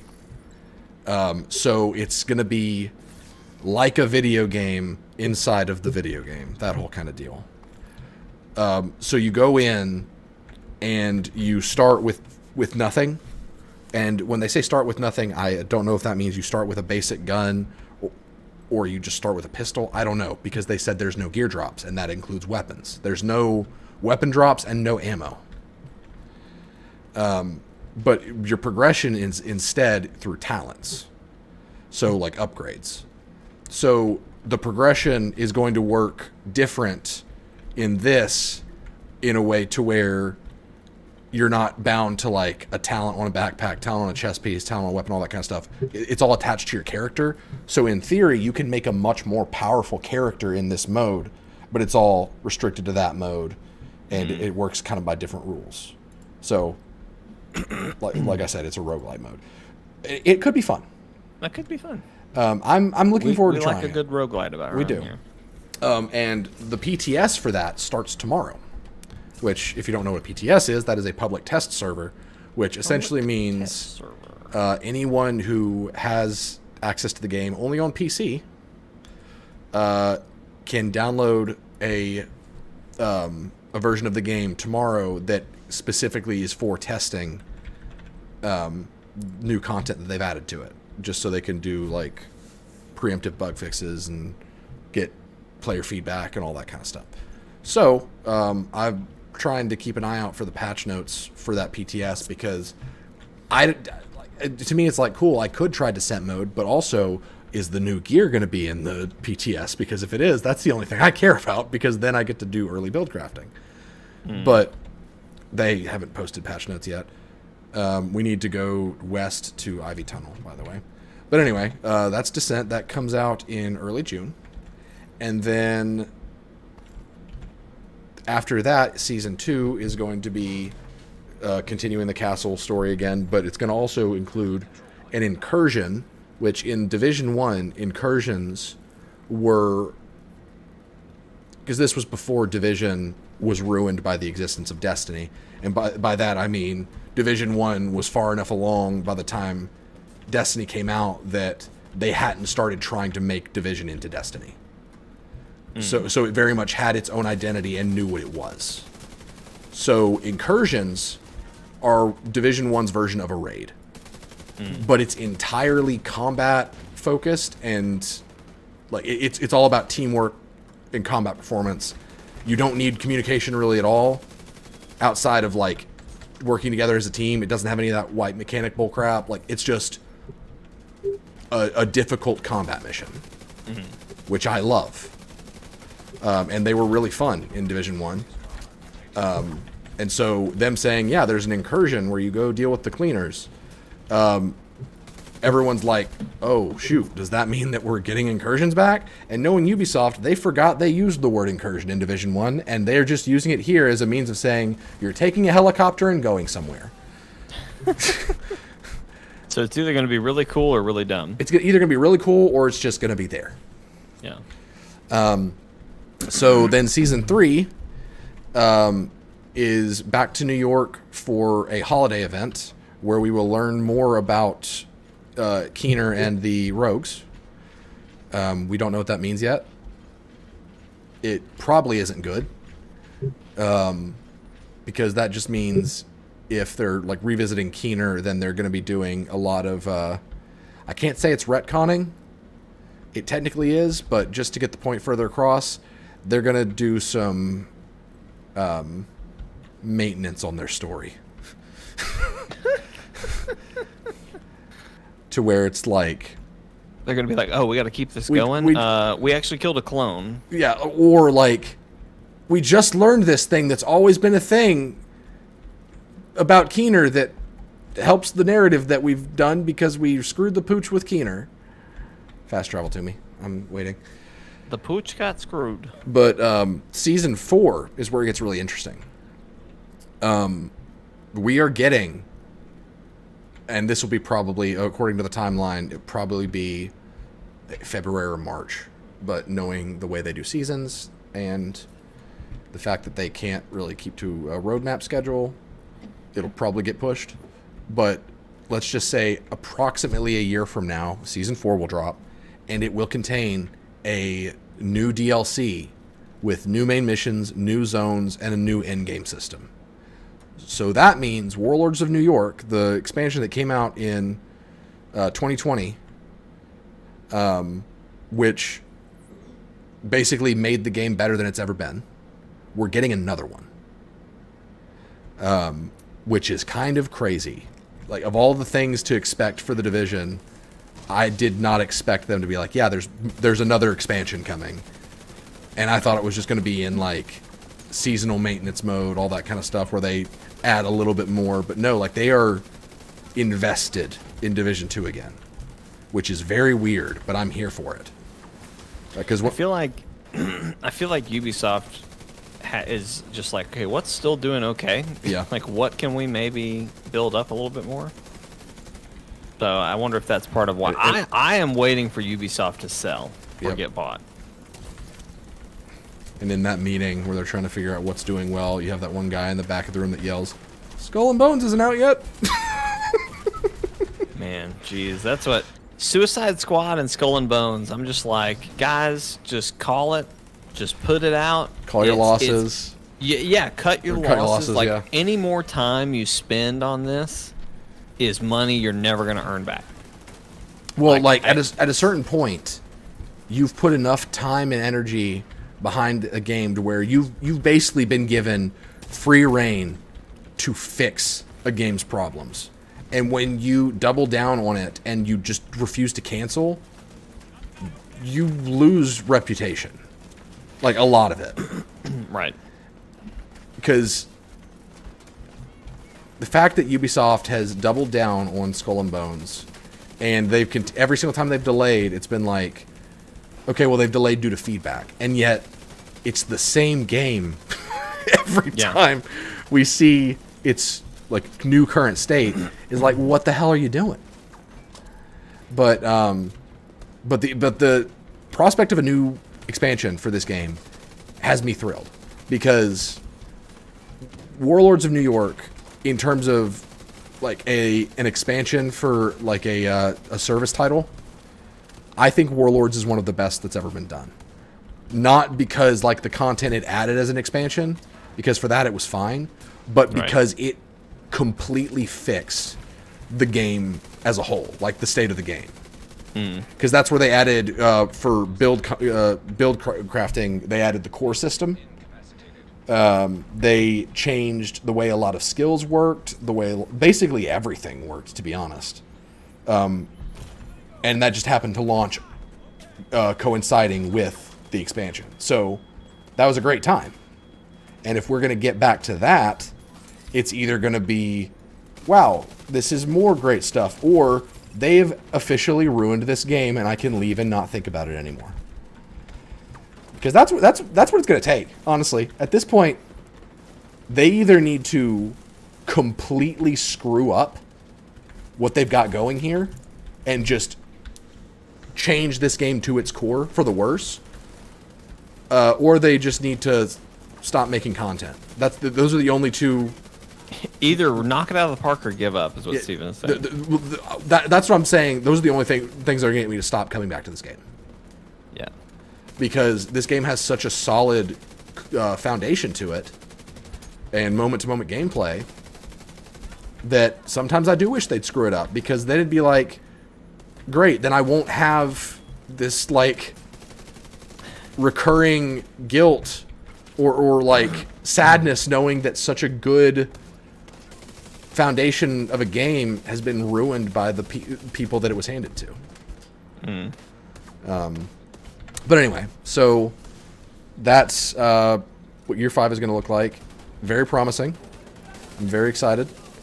So then they started talking about Division Resurgence, which is a mobile game that takes place between Division 1 and Division 2.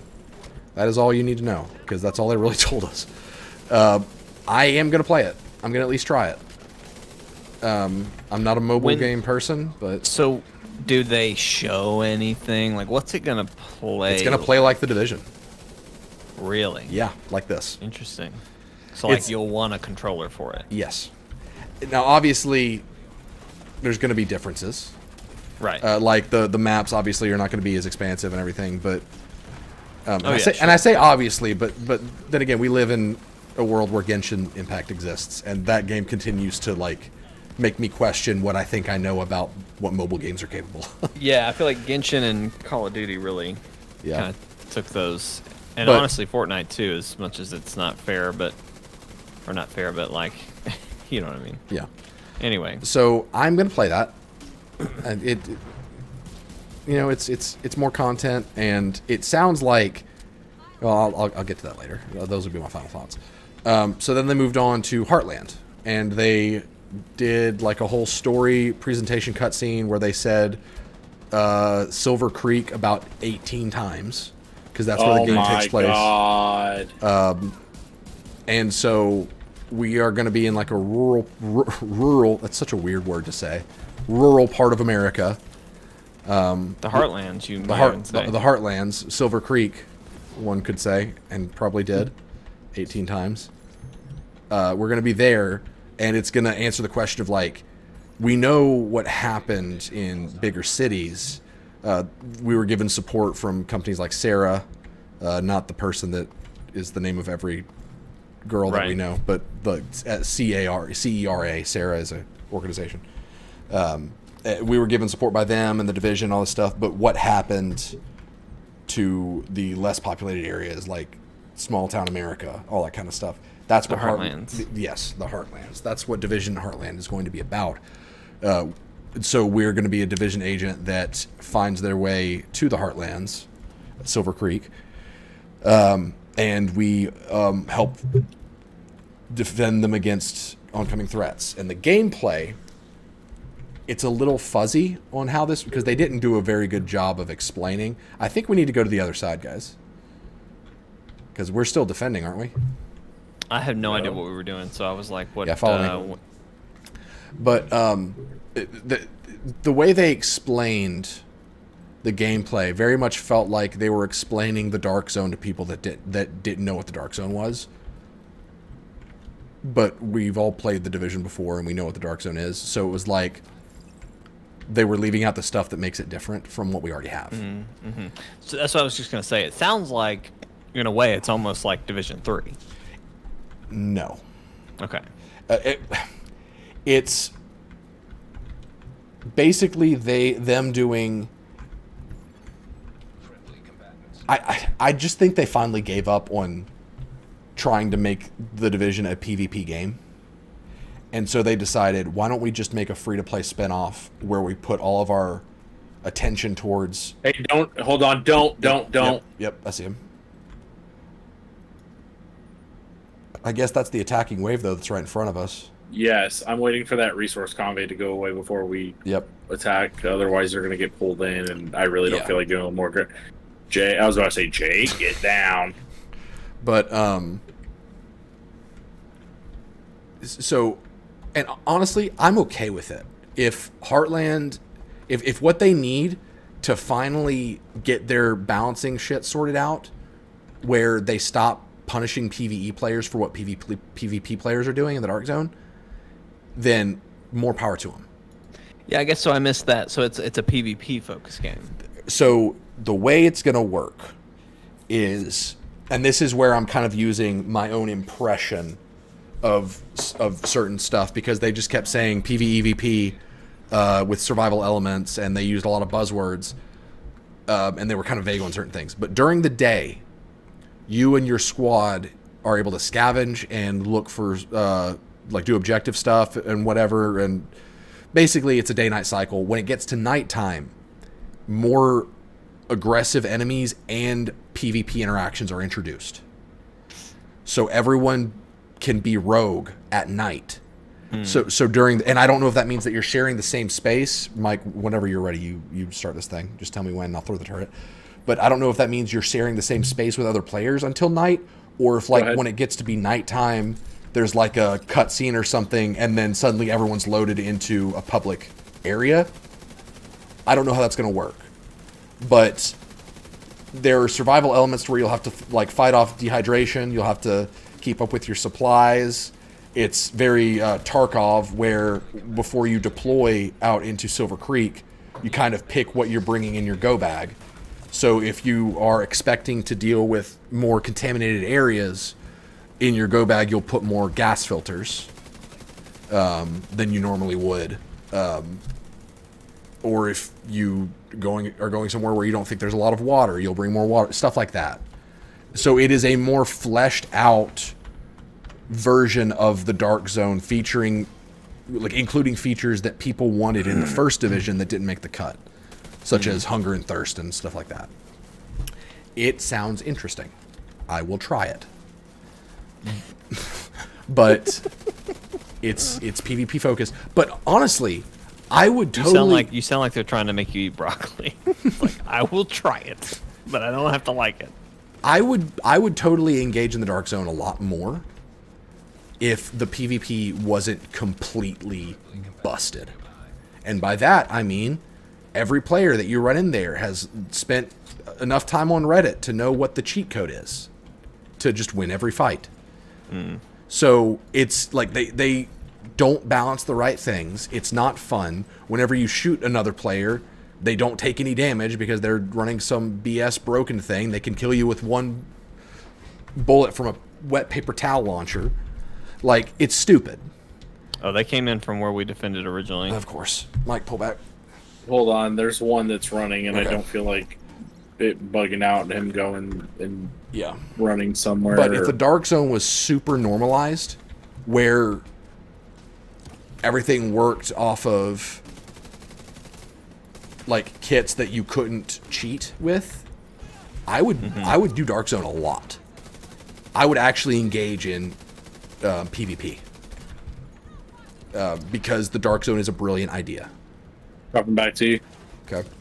But they don't know how to make it work in a game where the focus is PvE, so they just decided, let's just make a new game that's the Dark Zone experience. And honestly, I think that's the best idea.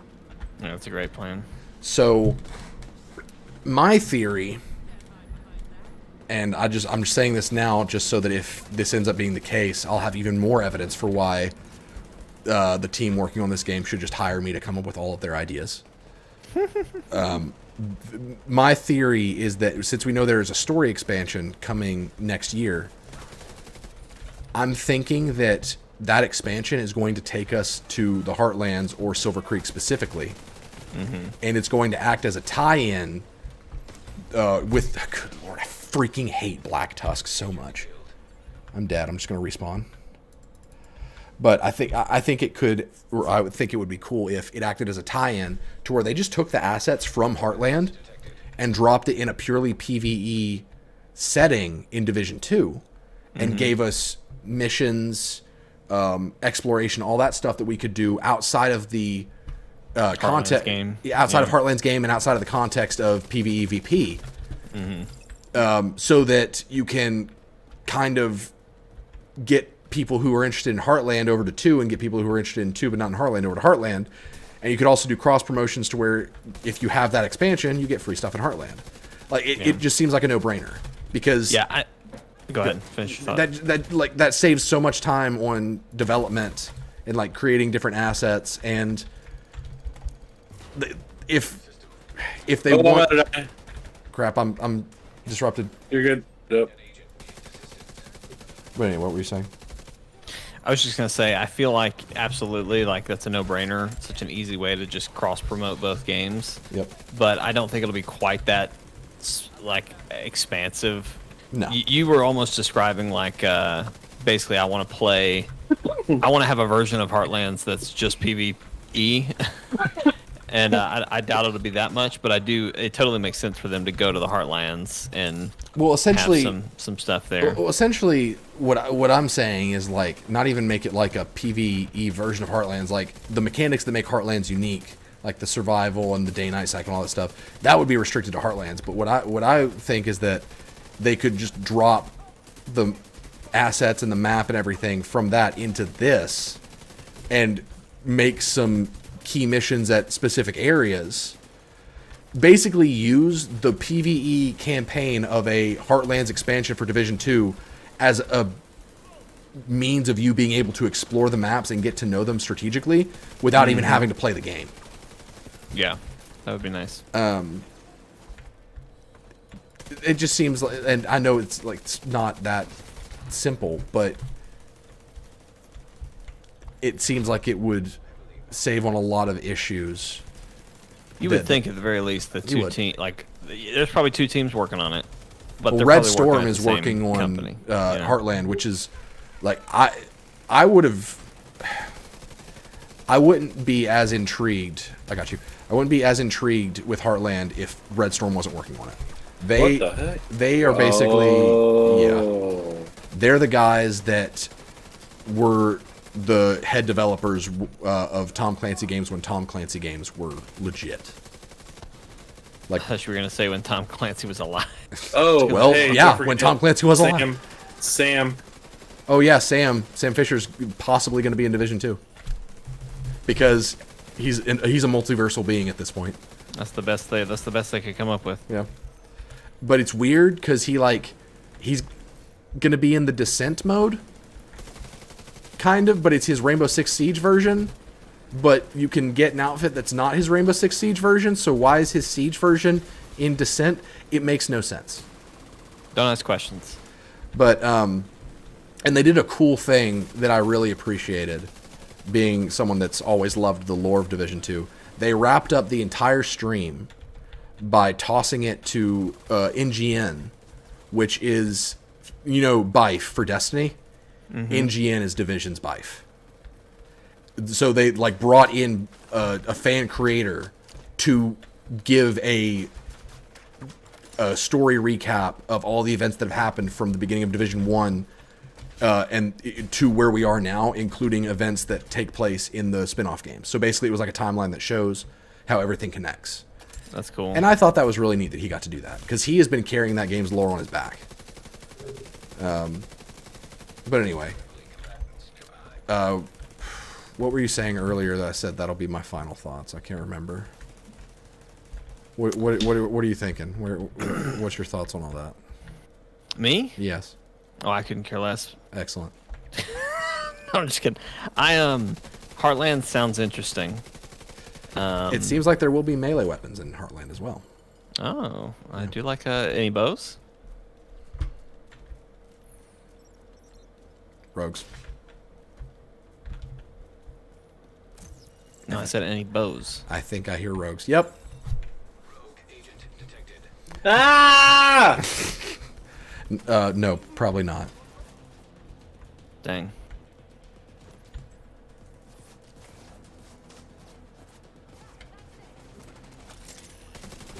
I was gonna say something else, but I don't remember. But Uh-oh, he's charging me! He's topside. I got him. I mean, it's gonna take a while, but I see him.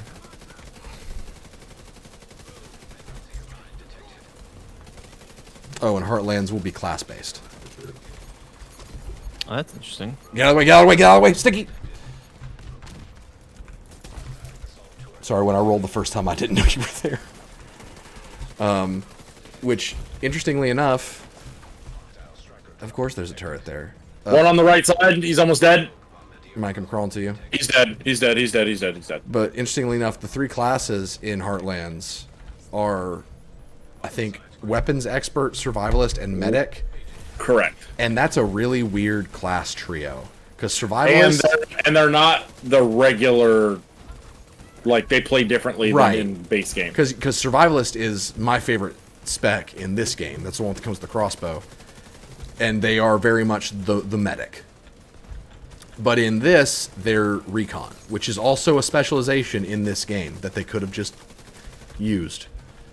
Because their thing is that they get the recon drone, so they're able to highlight loot through walls and stuff like that.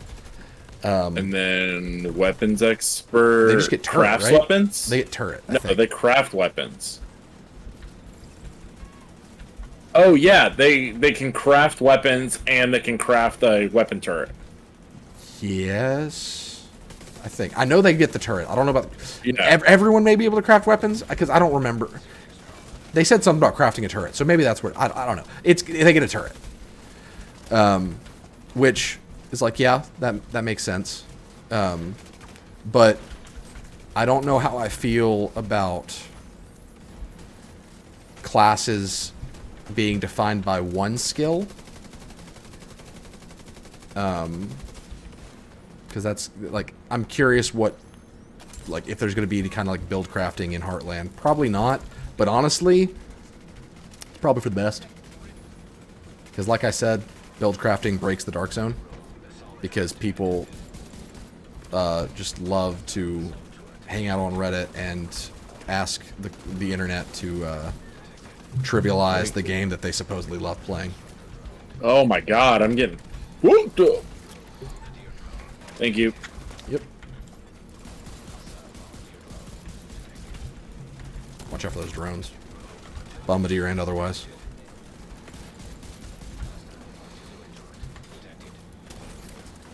I like how Jake just ran past me. Yeah, I saw that. I got him. I didn't really. Like I go down and Jake's just like, recovery link. Jake, were you around for the recovery No, link days? He wasn't. He was not down for, or not around for Black Hawk Down either. Oh, gotta he'll come to you. But yeah, there's a lot of stuff. I mean, hey, that all sounds great. We got somebody coming up on the left. Oh, Yeah. I remember what I was gonna say. I've always enjoyed playing the Division. It's one of those games that, like, around Division 1 and early Division 2, I played it because it was a franchise that I loved, like, everything about it, between story, gameplay, all that stuff. But when the moment we killed Fei Lao, not because we killed Fei Lao, but that just happened to be the moment when I realized they gave up on the story. This game just kind of became another co-op shooter I play for fun with my friends that I'm waiting for them to ruin, so I never have to play it again. Need a heal if you got one for me. Thank That you. dude running past you just caught the chem pot and took it from you.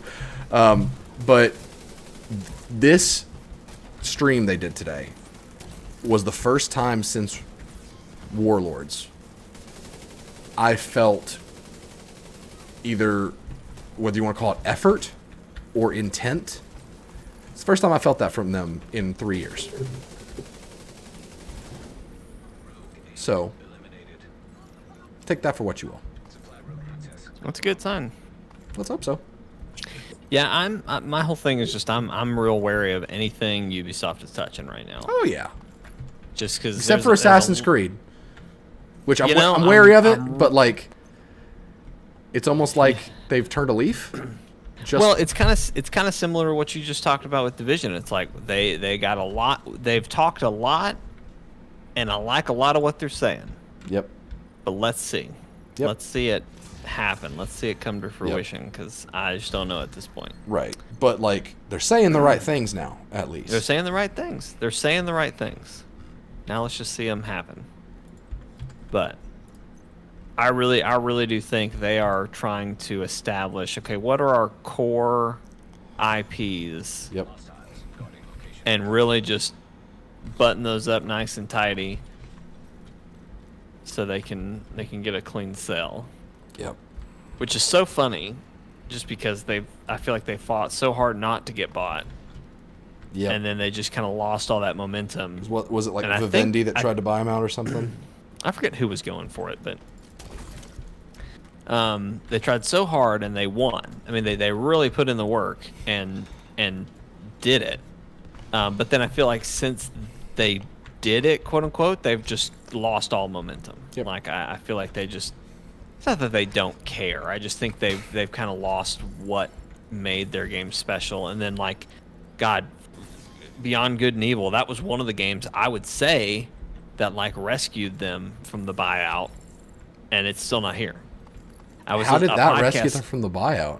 Well, that was a big one. That was a big game that everybody got excited about. You know what I mean?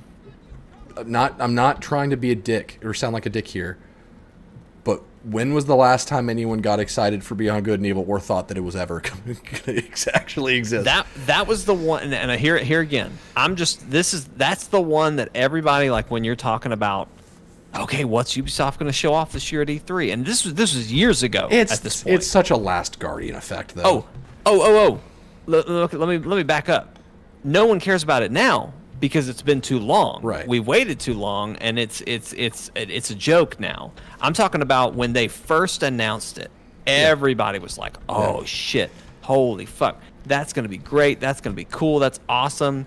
And then like the next E3, it was like, oh man, maybe we'll see more of Beyond Good and Evil. Maybe we'll see more. And I think it was like that year we didn't see it. Next year they gotta talk about it. We got another trailer. Still don't really know anything. Okay, excited. And then they've just kind of dropped. Like I don't think they've talked about it since whatever the last big trailer was, probably before 2020 even. And I think people have just been. I last was listening time to a we podcast the other day. officially- Somebody was like, "Oh, it's a fake game. It's not real. Like that game's not coming out." I mean, it's not. I mean, yeah, I agree. Yeah. I'm right there with you. I don't. At this point, I think it's a skull and bones situation where it just may never come out. So, Yep, and I would honestly be okay with that. I was excited about what we saw, but I just don't. At this point, again, I'm wary of anything Ubisoft is touching. So, Well, I mean, at this point, anything that we saw, like, it's not going to be. well, I'm gonna what you get. let me use this example. I forget what the exact threshold of years is, Uh-huh. but if you were doing a research paper on Beyond Good and Evil, like your research, like if you used official Ubisoft footage, it's so old that it would not be considered valid for like an actual like research paper. A source, yeah, A source, yeah, because it's so old. yeah. That's a problem. That's a huge Yeah. problem. Oh yeah. At that point, like, even if you liked what you saw, that was like It's 12 years outdated, ago. or it's not going to be that anymore. Yeah. Which I hated what we saw. It was just a cockney, foul-mouthed monkey shooting a gun. Like, great. That's like my favorite thing. I live for that shit. Is that your sixth? No, my seventh. My sixth was a baseball player, but my seventh would be a cockney monkey. I became a monkey. I just Hey, if Spider-Ham can exist. I'm standing right next to fucking Mike, and I just watched him go down out of nowhere. What got you, Mike? The freaking air burst The Grenadier. grenadiers. So we're doing the new Manhunt I got you. control points and stuff. So Shake. unfortunately, the enemy faction for these control points is Fuck! is Black Tusk. So we don't. Like, fucking Jake lifts me. Oh, you're using Reviver. I got my Okay. thing. I didn't have a choice. It just deploys. So, Find I that appreciate you coming down for me. freaking grenadier, please. dude, I'm getting shot by the turret. That's all I'm worried about right now.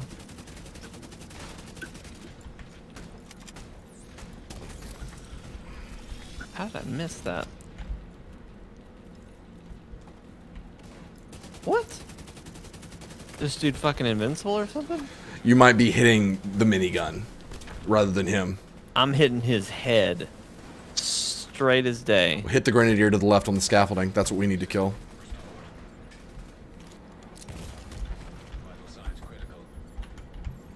Did we just now call it in? Yes. Damn it. Nope, I don't even care if I die. That Grenadier's fucking going down. Nope, I'm fuck down you, right dude. behind you, Mike. Got him. Where? I got him. You say you're down Oh, right never mind. behind me. I'm You're, sorry, You're like I'm sorry. right next to Steve. We're both wearing a similarly colored Yeah, hoodie. That's y'all not both his had fault. hoods. Y'all Okay, wanted to I be the was hood just like- boys. You know what I mean? Yeah. I can't read, so don't tell me there's a name right above my head. I can't read that. Yeah. Our hoodies are very similar. I may actually switch to a I different know, cosmetic. No, it's fine. I'll swip. I know you worked very hard for that jacket. I did. I'll I be worked a very little hard bit. for the money that I paid to get this fedora. Grenadier to the left. You paid money for that fedora? Probably, I don't remember. The last time I played this, or I guess the first time that we came back to this, and I was like, you know what, Steven, I actually had a good time. I actually enjoyed that. I think the stream after that, I was like, well, you know what, if we're just going to keep playing this now that I enjoy it, I might as well have an outfit I like. So here I am. That's fair. There's actually a big sale going on in the in-game shop right now.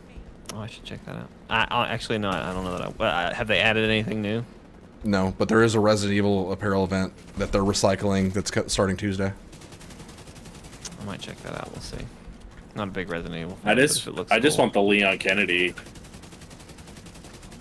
Yeah, just get the Leon Kennedy look. Well, they've got his jacket from 4 is But do they have all his witty catchphrases? like yeah, it's me, Leon. That's an emote you can do. I'm sorry, what? I was hoping you would ask me, like what, Jake? Like what's one of his? And that's exactly where you and I were on. the same No, I don't wavelength. want to. I don't want to ask that because I knew you guys were going to do something like that to my beloved. Well, it's not my beloved franchise anymore. They can go to hell. Oh, did you not like the Capcom is- remake? Capcom has fucking ruined it. Mike Really? Is a purist, like fixed top-down camera angle Resident Evil purist. Oh, So he okay, didn't even okay. love 4, the original 4. Four was okay. I don't mind 4, But I you don't love understand- it. It's not for me, but I Yeah. do understand why they went the direction they did. Like they needed to rejuvenate it for the the newer gamers and stuff, and For all them damn kids. yeah, for those fucking millennials. But no, Millennials. It's totally fucking. We're gone. Millennials are old school. It's Gen Z now. whatever the fuck they are, them dang TikTokers. I'm a millennial. Whatever. How old are you? I'm 30. Oh. Millennials are 30 now, though. That's the thing. Oh fuck. Okay. That's why, so, yeah, Gen Zs are the ones you're talking about. But yeah, Anyways, and then so like I said, Resident Evil 4, not bad. I remember playing it. I'm like, okay, this is cool. Like I don't mind it. I don't hate it. And then Resident Evil 5 came out, and I was just like, oh, okay. Look, Jake, do you spend any time on TikTok? Did you ask that really just now? I'm genuinely asking. I don't fucking know. I spend too much time on TikTok. Okay, so when they do like the compilation things of like game franchises or whatever, and then like The Rock is like, it's the biggest piece of dog shit. That one that represents yes. Resident Evil 5. And then Resident Evil 6, the giraffe game came out, and that was fucking bad. The concept, I like what they tried to do with it. Where they what was it, 3 different storylines that Yeah. kind of congealed together to make like the main game. So like it was like, okay, cool, but once again, fucking it was Gears of War with a Resident Evil face on it. And then Resident Evil 7 came out. So don't get me wrong, Resident Evil 7, incredible game, but a shit Resident Evil game. Resident Evil 7 is Silent Hill with the Resident Evil name. And then you got big mommy milker castle lady, Mommy Resident milker Evil 8. So Lady Double Dimitrescu.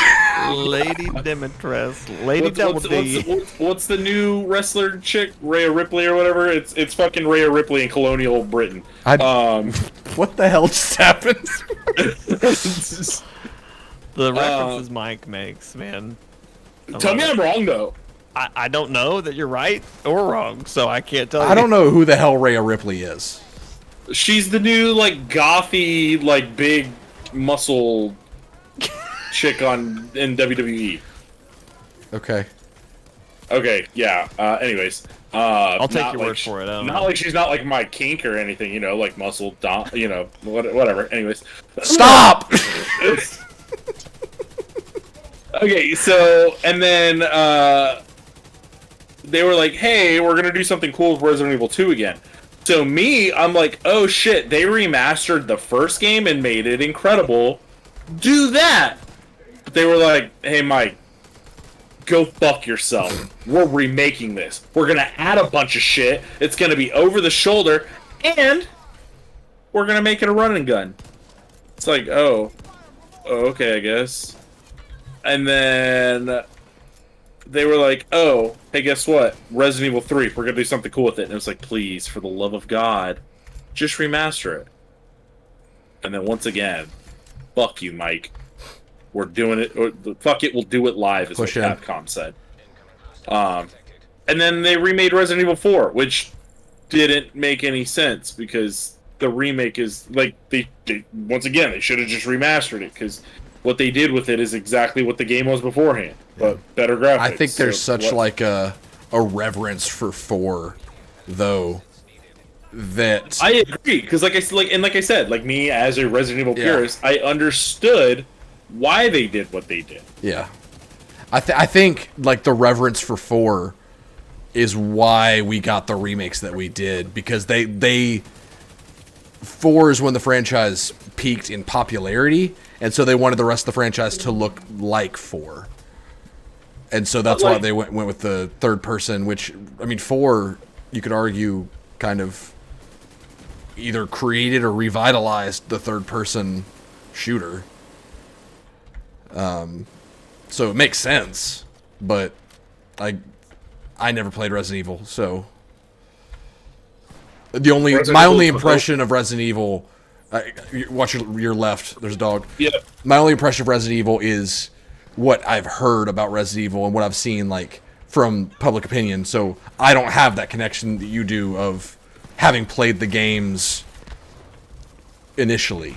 So like I have bought every single game like pre-order, and like if there was a midnight release to it, I went. Granted, they didn't really have midnight releases when like the first 3 came out, but I mean, I think I was 6 or no, was I like 7, maybe 8 when the first game came out? Don't tell my mom that I played it, but yeah.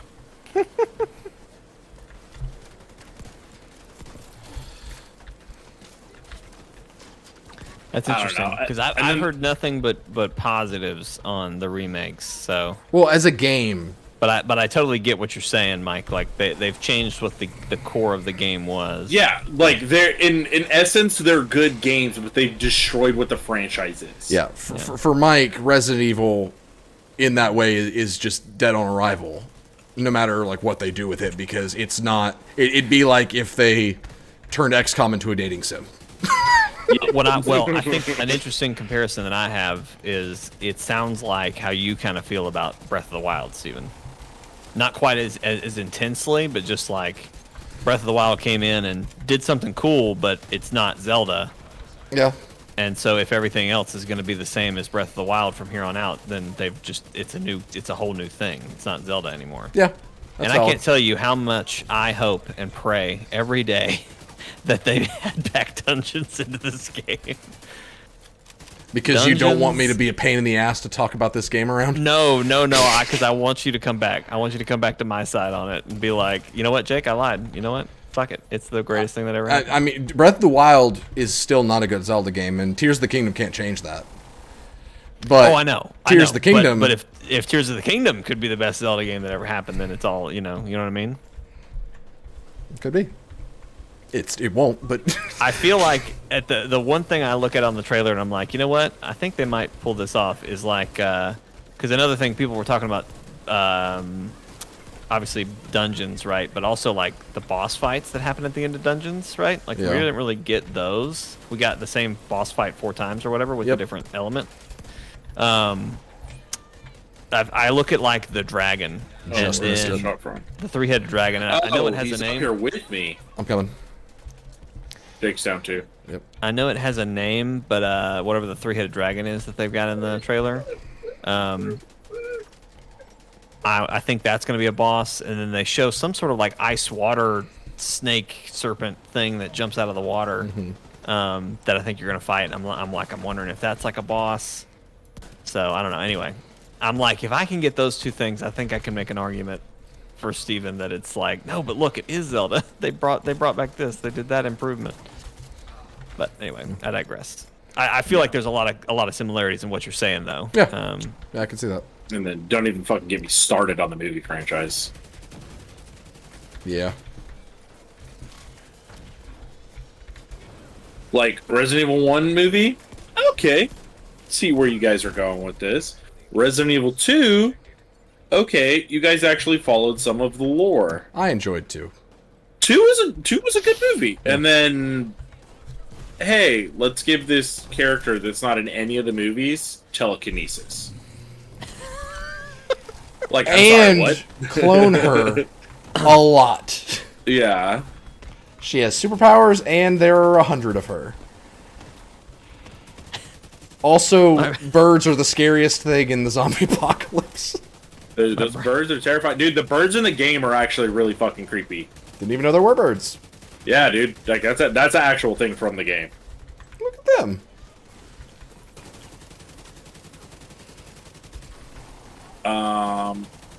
Yeah, I remember, dude, when they first like not release, but like the first like clip of her like having the telekinesis, where she just like stops the flamethrower over Carlos Oliveira, and it's just like, oh, okay, well, I don't know where you guys are going with this, but hey, Mila Jokovich's husband, don't fuck this up. Which? Yeah, because you know Mila Jokovich's husband is the one that directed him, right? Oh, I know. He's the one that directed Monster Hunter too. And I still haven't watched it, and I'm never going to, because I watched it. I don't have anything to base it off of, but yeah, even like not having any of the lore video game knowledge, like it was kind of a shit game or movie. Excuse me. Like what makes me just so terrified of that movie is that everything I've seen for the movie, like visually, looks great. Like the weapons and the armor and stuff, like looks like it's straight from the game. Looks pretty cool, but everyone hated it. So it's like, if I thought that it looked okay,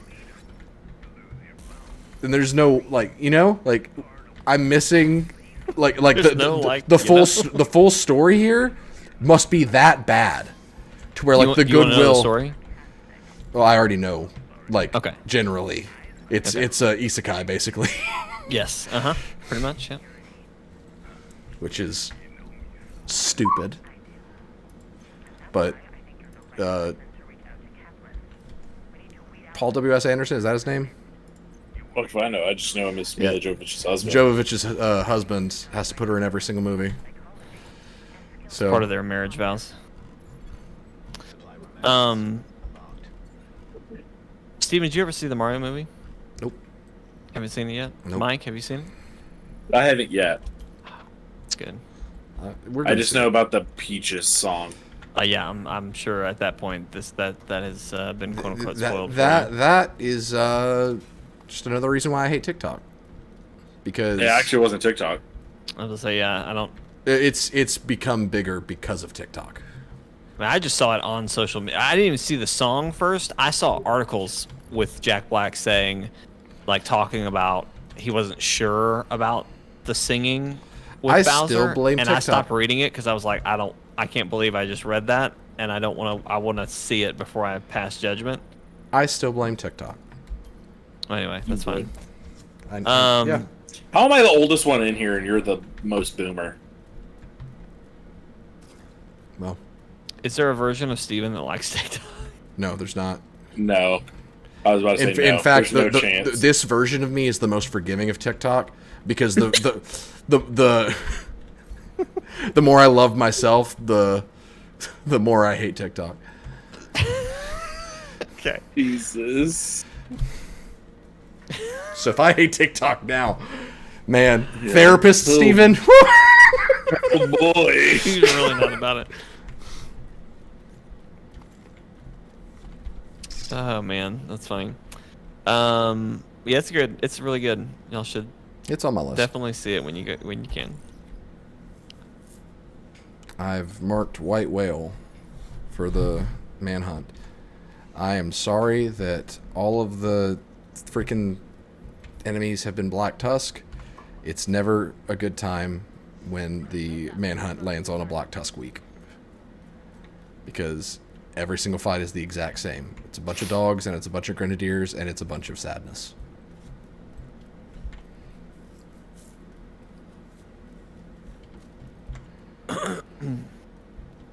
You know what? Hold on. Here we go. I'm switching to a different build. Okay. I've had enough of their high-tech bullcrap, so I'm going back to crossbow.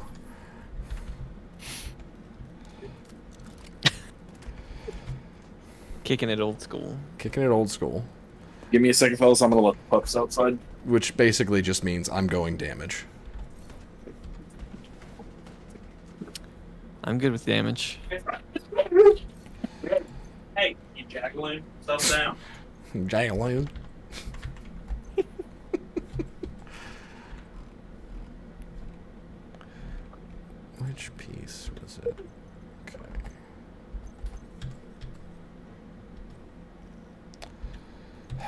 this freaking game. I wish they'd get one damn thing right with the new systems they had. Good God.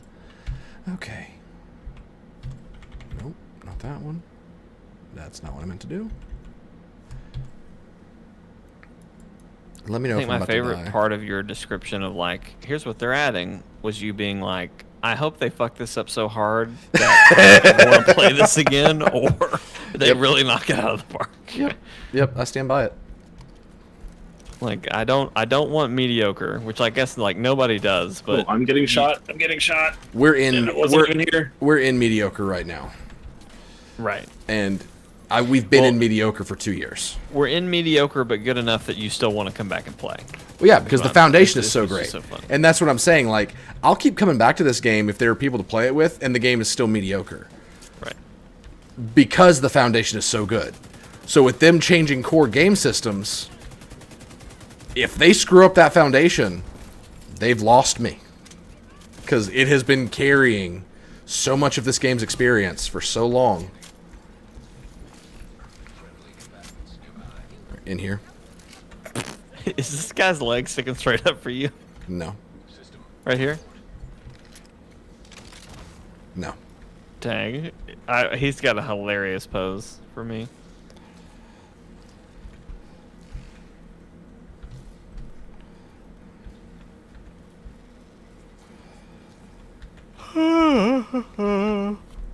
We need to find the way in. I think it's this door up here. Yeah, it's up here.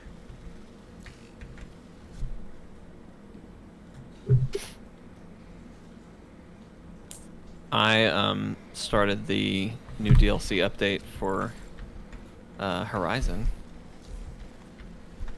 How is it? It's pretty fun. There's a new weapon that you get. I haven't gotten it yet, but I'm like seeing. Oh, yeah, I I watched was a gonna say, video watch that was yourself, like, "Here's everything that is new," Mm-hmm. and they showed it off, and I'm real excited for it. It's like, did you ever play the second one? Nope. I haven't played the first one. Oh, okay, so you don't care. Nope. Okay. You basically get tech from the bad guys in the sequel, who were like the people who escaped Earth and have been, alive for the centuries that we've been in the Dark Ages. Mm-hmm. So their tech is super advanced, and so you get a piece of their tech as a weapon. Nice. I'm really excited for it. I will care about Horizon when they come out with the Monster Hunter game that they've promised me. That will be exciting. I'm very pumped for that. I might actually like that one. See? Steven, and I know I've asked you this question like a bajillion times. Jake, if you could have one game remade, like digital remaster, remake, whatever, what would it be? I'm trying to think of one that I would say that hasn't happened.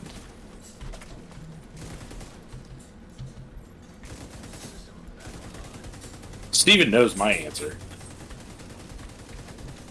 What's your answer? Dante's Inferno. Oh, okay. I Dante's forgot that was Inferno your is- answer. Dude, Dante's Inferno is such an incredible game if you've never played it. The only two things that are coming to mind, and they certainly wouldn't have been my first answers, except my first answers have been done. Okay. Donkey Kong 64 Okay. or Banjo-Kazooie. Didn't they? Not, Didn't they do Banjo-Kazooie? not any Sly Or Cooper? no, What'd you say, Steven? Not Sly Cooper? I would have thought Sly Cooper would be in your answer somewhere. That's interesting. I don't know that I want a Sly Cooper remake. You just want it to move forward. I would just like a next one. Okay. I 'Cause- actually have never played Sly Cooper. They're good, but like, how do I say this? If you've played one, you've played them all. They just get better. Does that make sense? Okay. Yeah. Like I don't mean that in a bad way. It's just that was just part they're of- always. Part of that time, I think, with that genre. I think that was just kind of a lot of how those It's- games were. Yeah, and I mean, I'd say the same or similar of Infamous. Yeah. Like if you've played one of those, you kind of understand. At least you understand Infamous 1 and 2 if you played one. 3, I could maybe understand just because it's a little different. You have a different character and everything. Yeah. Not that that's like the deciding factor, but that's the one that I'd say I'd hesitate on that explanation. But yeah, no, with Sly, I think that's pretty Yeah. solid, especially when you start looking at like there was the original, I guess, trilogy, and then a few years later they did the wrong Sly way. Cooper Thief in Time or whatever it was, where Yeah. we kind of went back and it was like the sequel that came 5 years later or whatever. I think it was even a different studio that did it. I don't think Sucker Punch did it. Yeah. We had Anyway. to go back. I hate this bounty. I always go the wrong way. I'm getting in the weeds, but anyway, that one felt very much like, okay, cool. We're just re-explaining all the things that we Yeah. like. If you've never played a Sly Cooper game, this is all new to you. But if you've played it, it's like, okay, cool. We're calling that ability this now. Sure, Yeah. whatever. It's still fun, but Is it this Anyway. way? I'm freaking lost. I'm gonna keep looking around here. Yeah. Mike, I can't remember what I told you my answer was, but I just realized what I think my answer is. But if you remember what I've told you in the past, I'm curious what I said. I don't like when you say it, I'm gonna be like, oh shit, yeah, that was it. So see, I don't know if I said this before, but like, in terms of a game that would benefit the most from a remake, remaster, I found it from a remake or remaster that like harkens back to like both nostalgia, but also warranting that remake. Jedi Knight 3, Jedi Academy, Yeah. That was your answer. 100%. I'm glad that was my answer back then too. That game would go so hard with modern game design. That dude, and that's another reason I'm really excited for that new Star Wars game coming out. Yep. Fallen Survivor, Jedi Survivor. Jedi Survivor, which is available for pre-download on. I was about to say it's like next weekend, so Yeah, no, it's like I thought it was the 29th. it's the 25th. Is it? I was gonna say. Well, 28. it's available for pre-download the 25th. I don't know if Okay. that's the release I think date. it comes out. I think it comes out the 28th. It might be Okay. the 26th though, because usually it's like 24-hour pre-download. It's maybe the 28th. It's the 48. 28th. Oh, poor Cool, dude. cool. Yeah, 28th sounds right. Yeah, that's gonna be Back fun. your fuck face. Redfall's the 5th, right, Steven? May 5th. I think so. I'm so Can't see fucking anything. excited to try that. Flash. I hope it's good. I hope it's good. I feel like at the very least we're all gonna have fun with it. Yep. And you know that's good enough for me. Give me a sec. I don't think it's a game that I'm gonna like want to play on my own time. It's like you talking about the everything's not instant or whatever. I forget exactly how they word it, but like your story progression, it's Host. by host Yeah. or whatever. Like I'm cool with you being the host, and I will just only level up the character that I have Fuck a with butt you, nerd. or however that's gonna work. Yeah. But yeah, that's such a bass backwards thing that they did it that way, and I don't know why they didn't look at any other game and be like, oh yeah, we should try to make it that way. I'm worried about Arcane, to be honest. They've really been missing, I feel like. Because Deathloop was fine. I could see in 10 years we look back and say, you know, it really all started with Deathloop, but I don't feel that way about it right now. You know what I mean? I feel about it the way, like, I was really excited for it, and it just did not live up to expectations. It wasn't just outright bad, but it was a letdown. Yeah, I wish the story had been more. Because it really what it ultimately boiled down to, it was a concept. They didn't even do the concept well, though. I think the concept was executed well, but like there was no real payoff for the concept. Well, they had done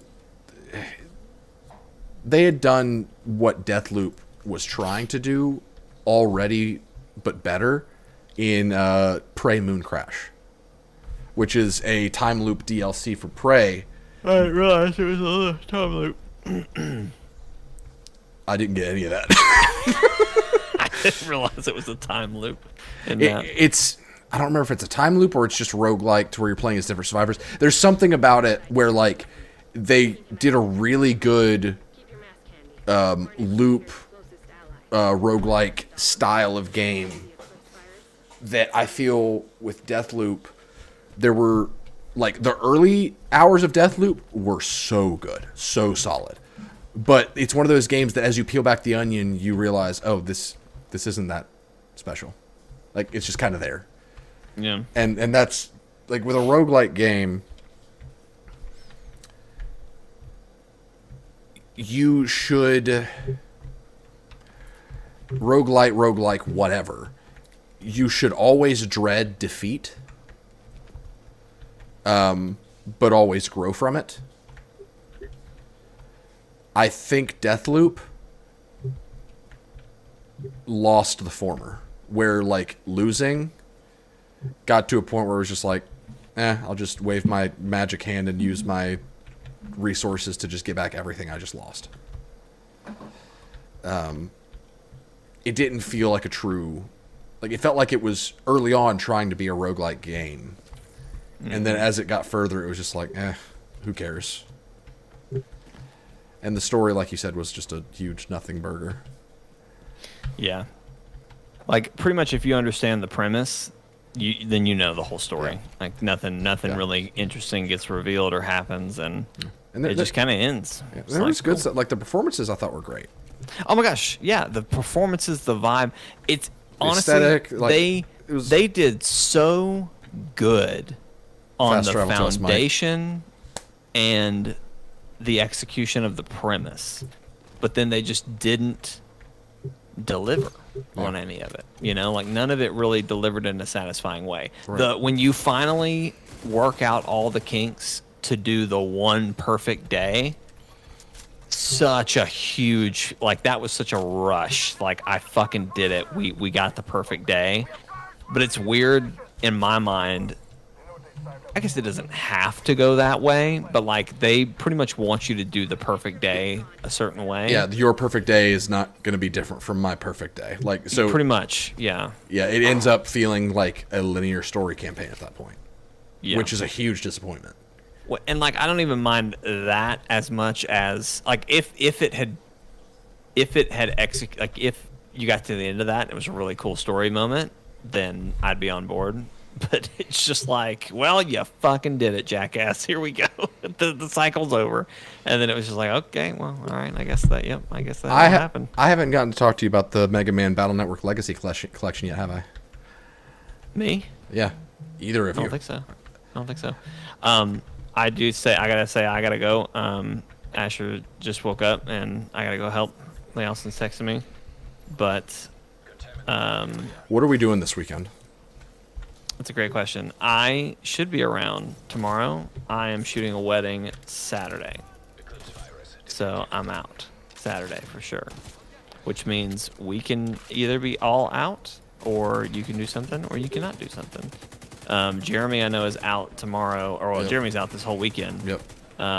So I guess it really depends on if Matt is around, if you two want to do something, or again, if you want to solo something, or if we just need to call it for the weekend, and Yeah, I'll still do something on Saturday, unless if I'm just not feeling up for it. Like if my day just goes to crap, I'll plan to do something solo. I think as we talk about the multiverses of us, there's a multiverse where you and I both are more dedicated to this, that we're like super famous streamers. Yeah.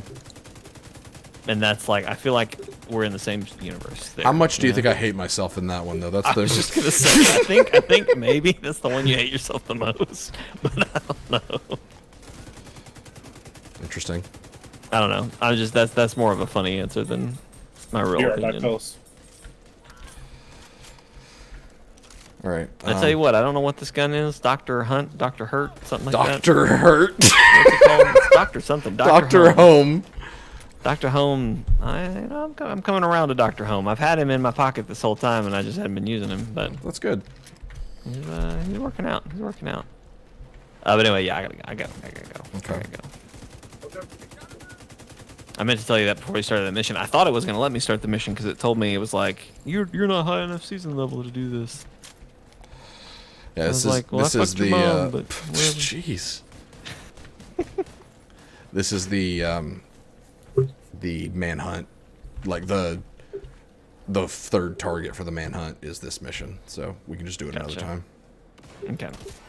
Well, ladies and gentlemen, that's going to be it for tonight. We should be back tomorrow, and we should be back Saturday. But if we're not, sucks for you. Just try to imagine that in another multiverse, you know. We definitely streamed in another time multiverse. Yeah. In another multiverse, we probably streamed. We probably had full-time jobs. I probably hated myself more, and Steven loved himself more. Which timeline, which multiverse version of you hates yourself the most?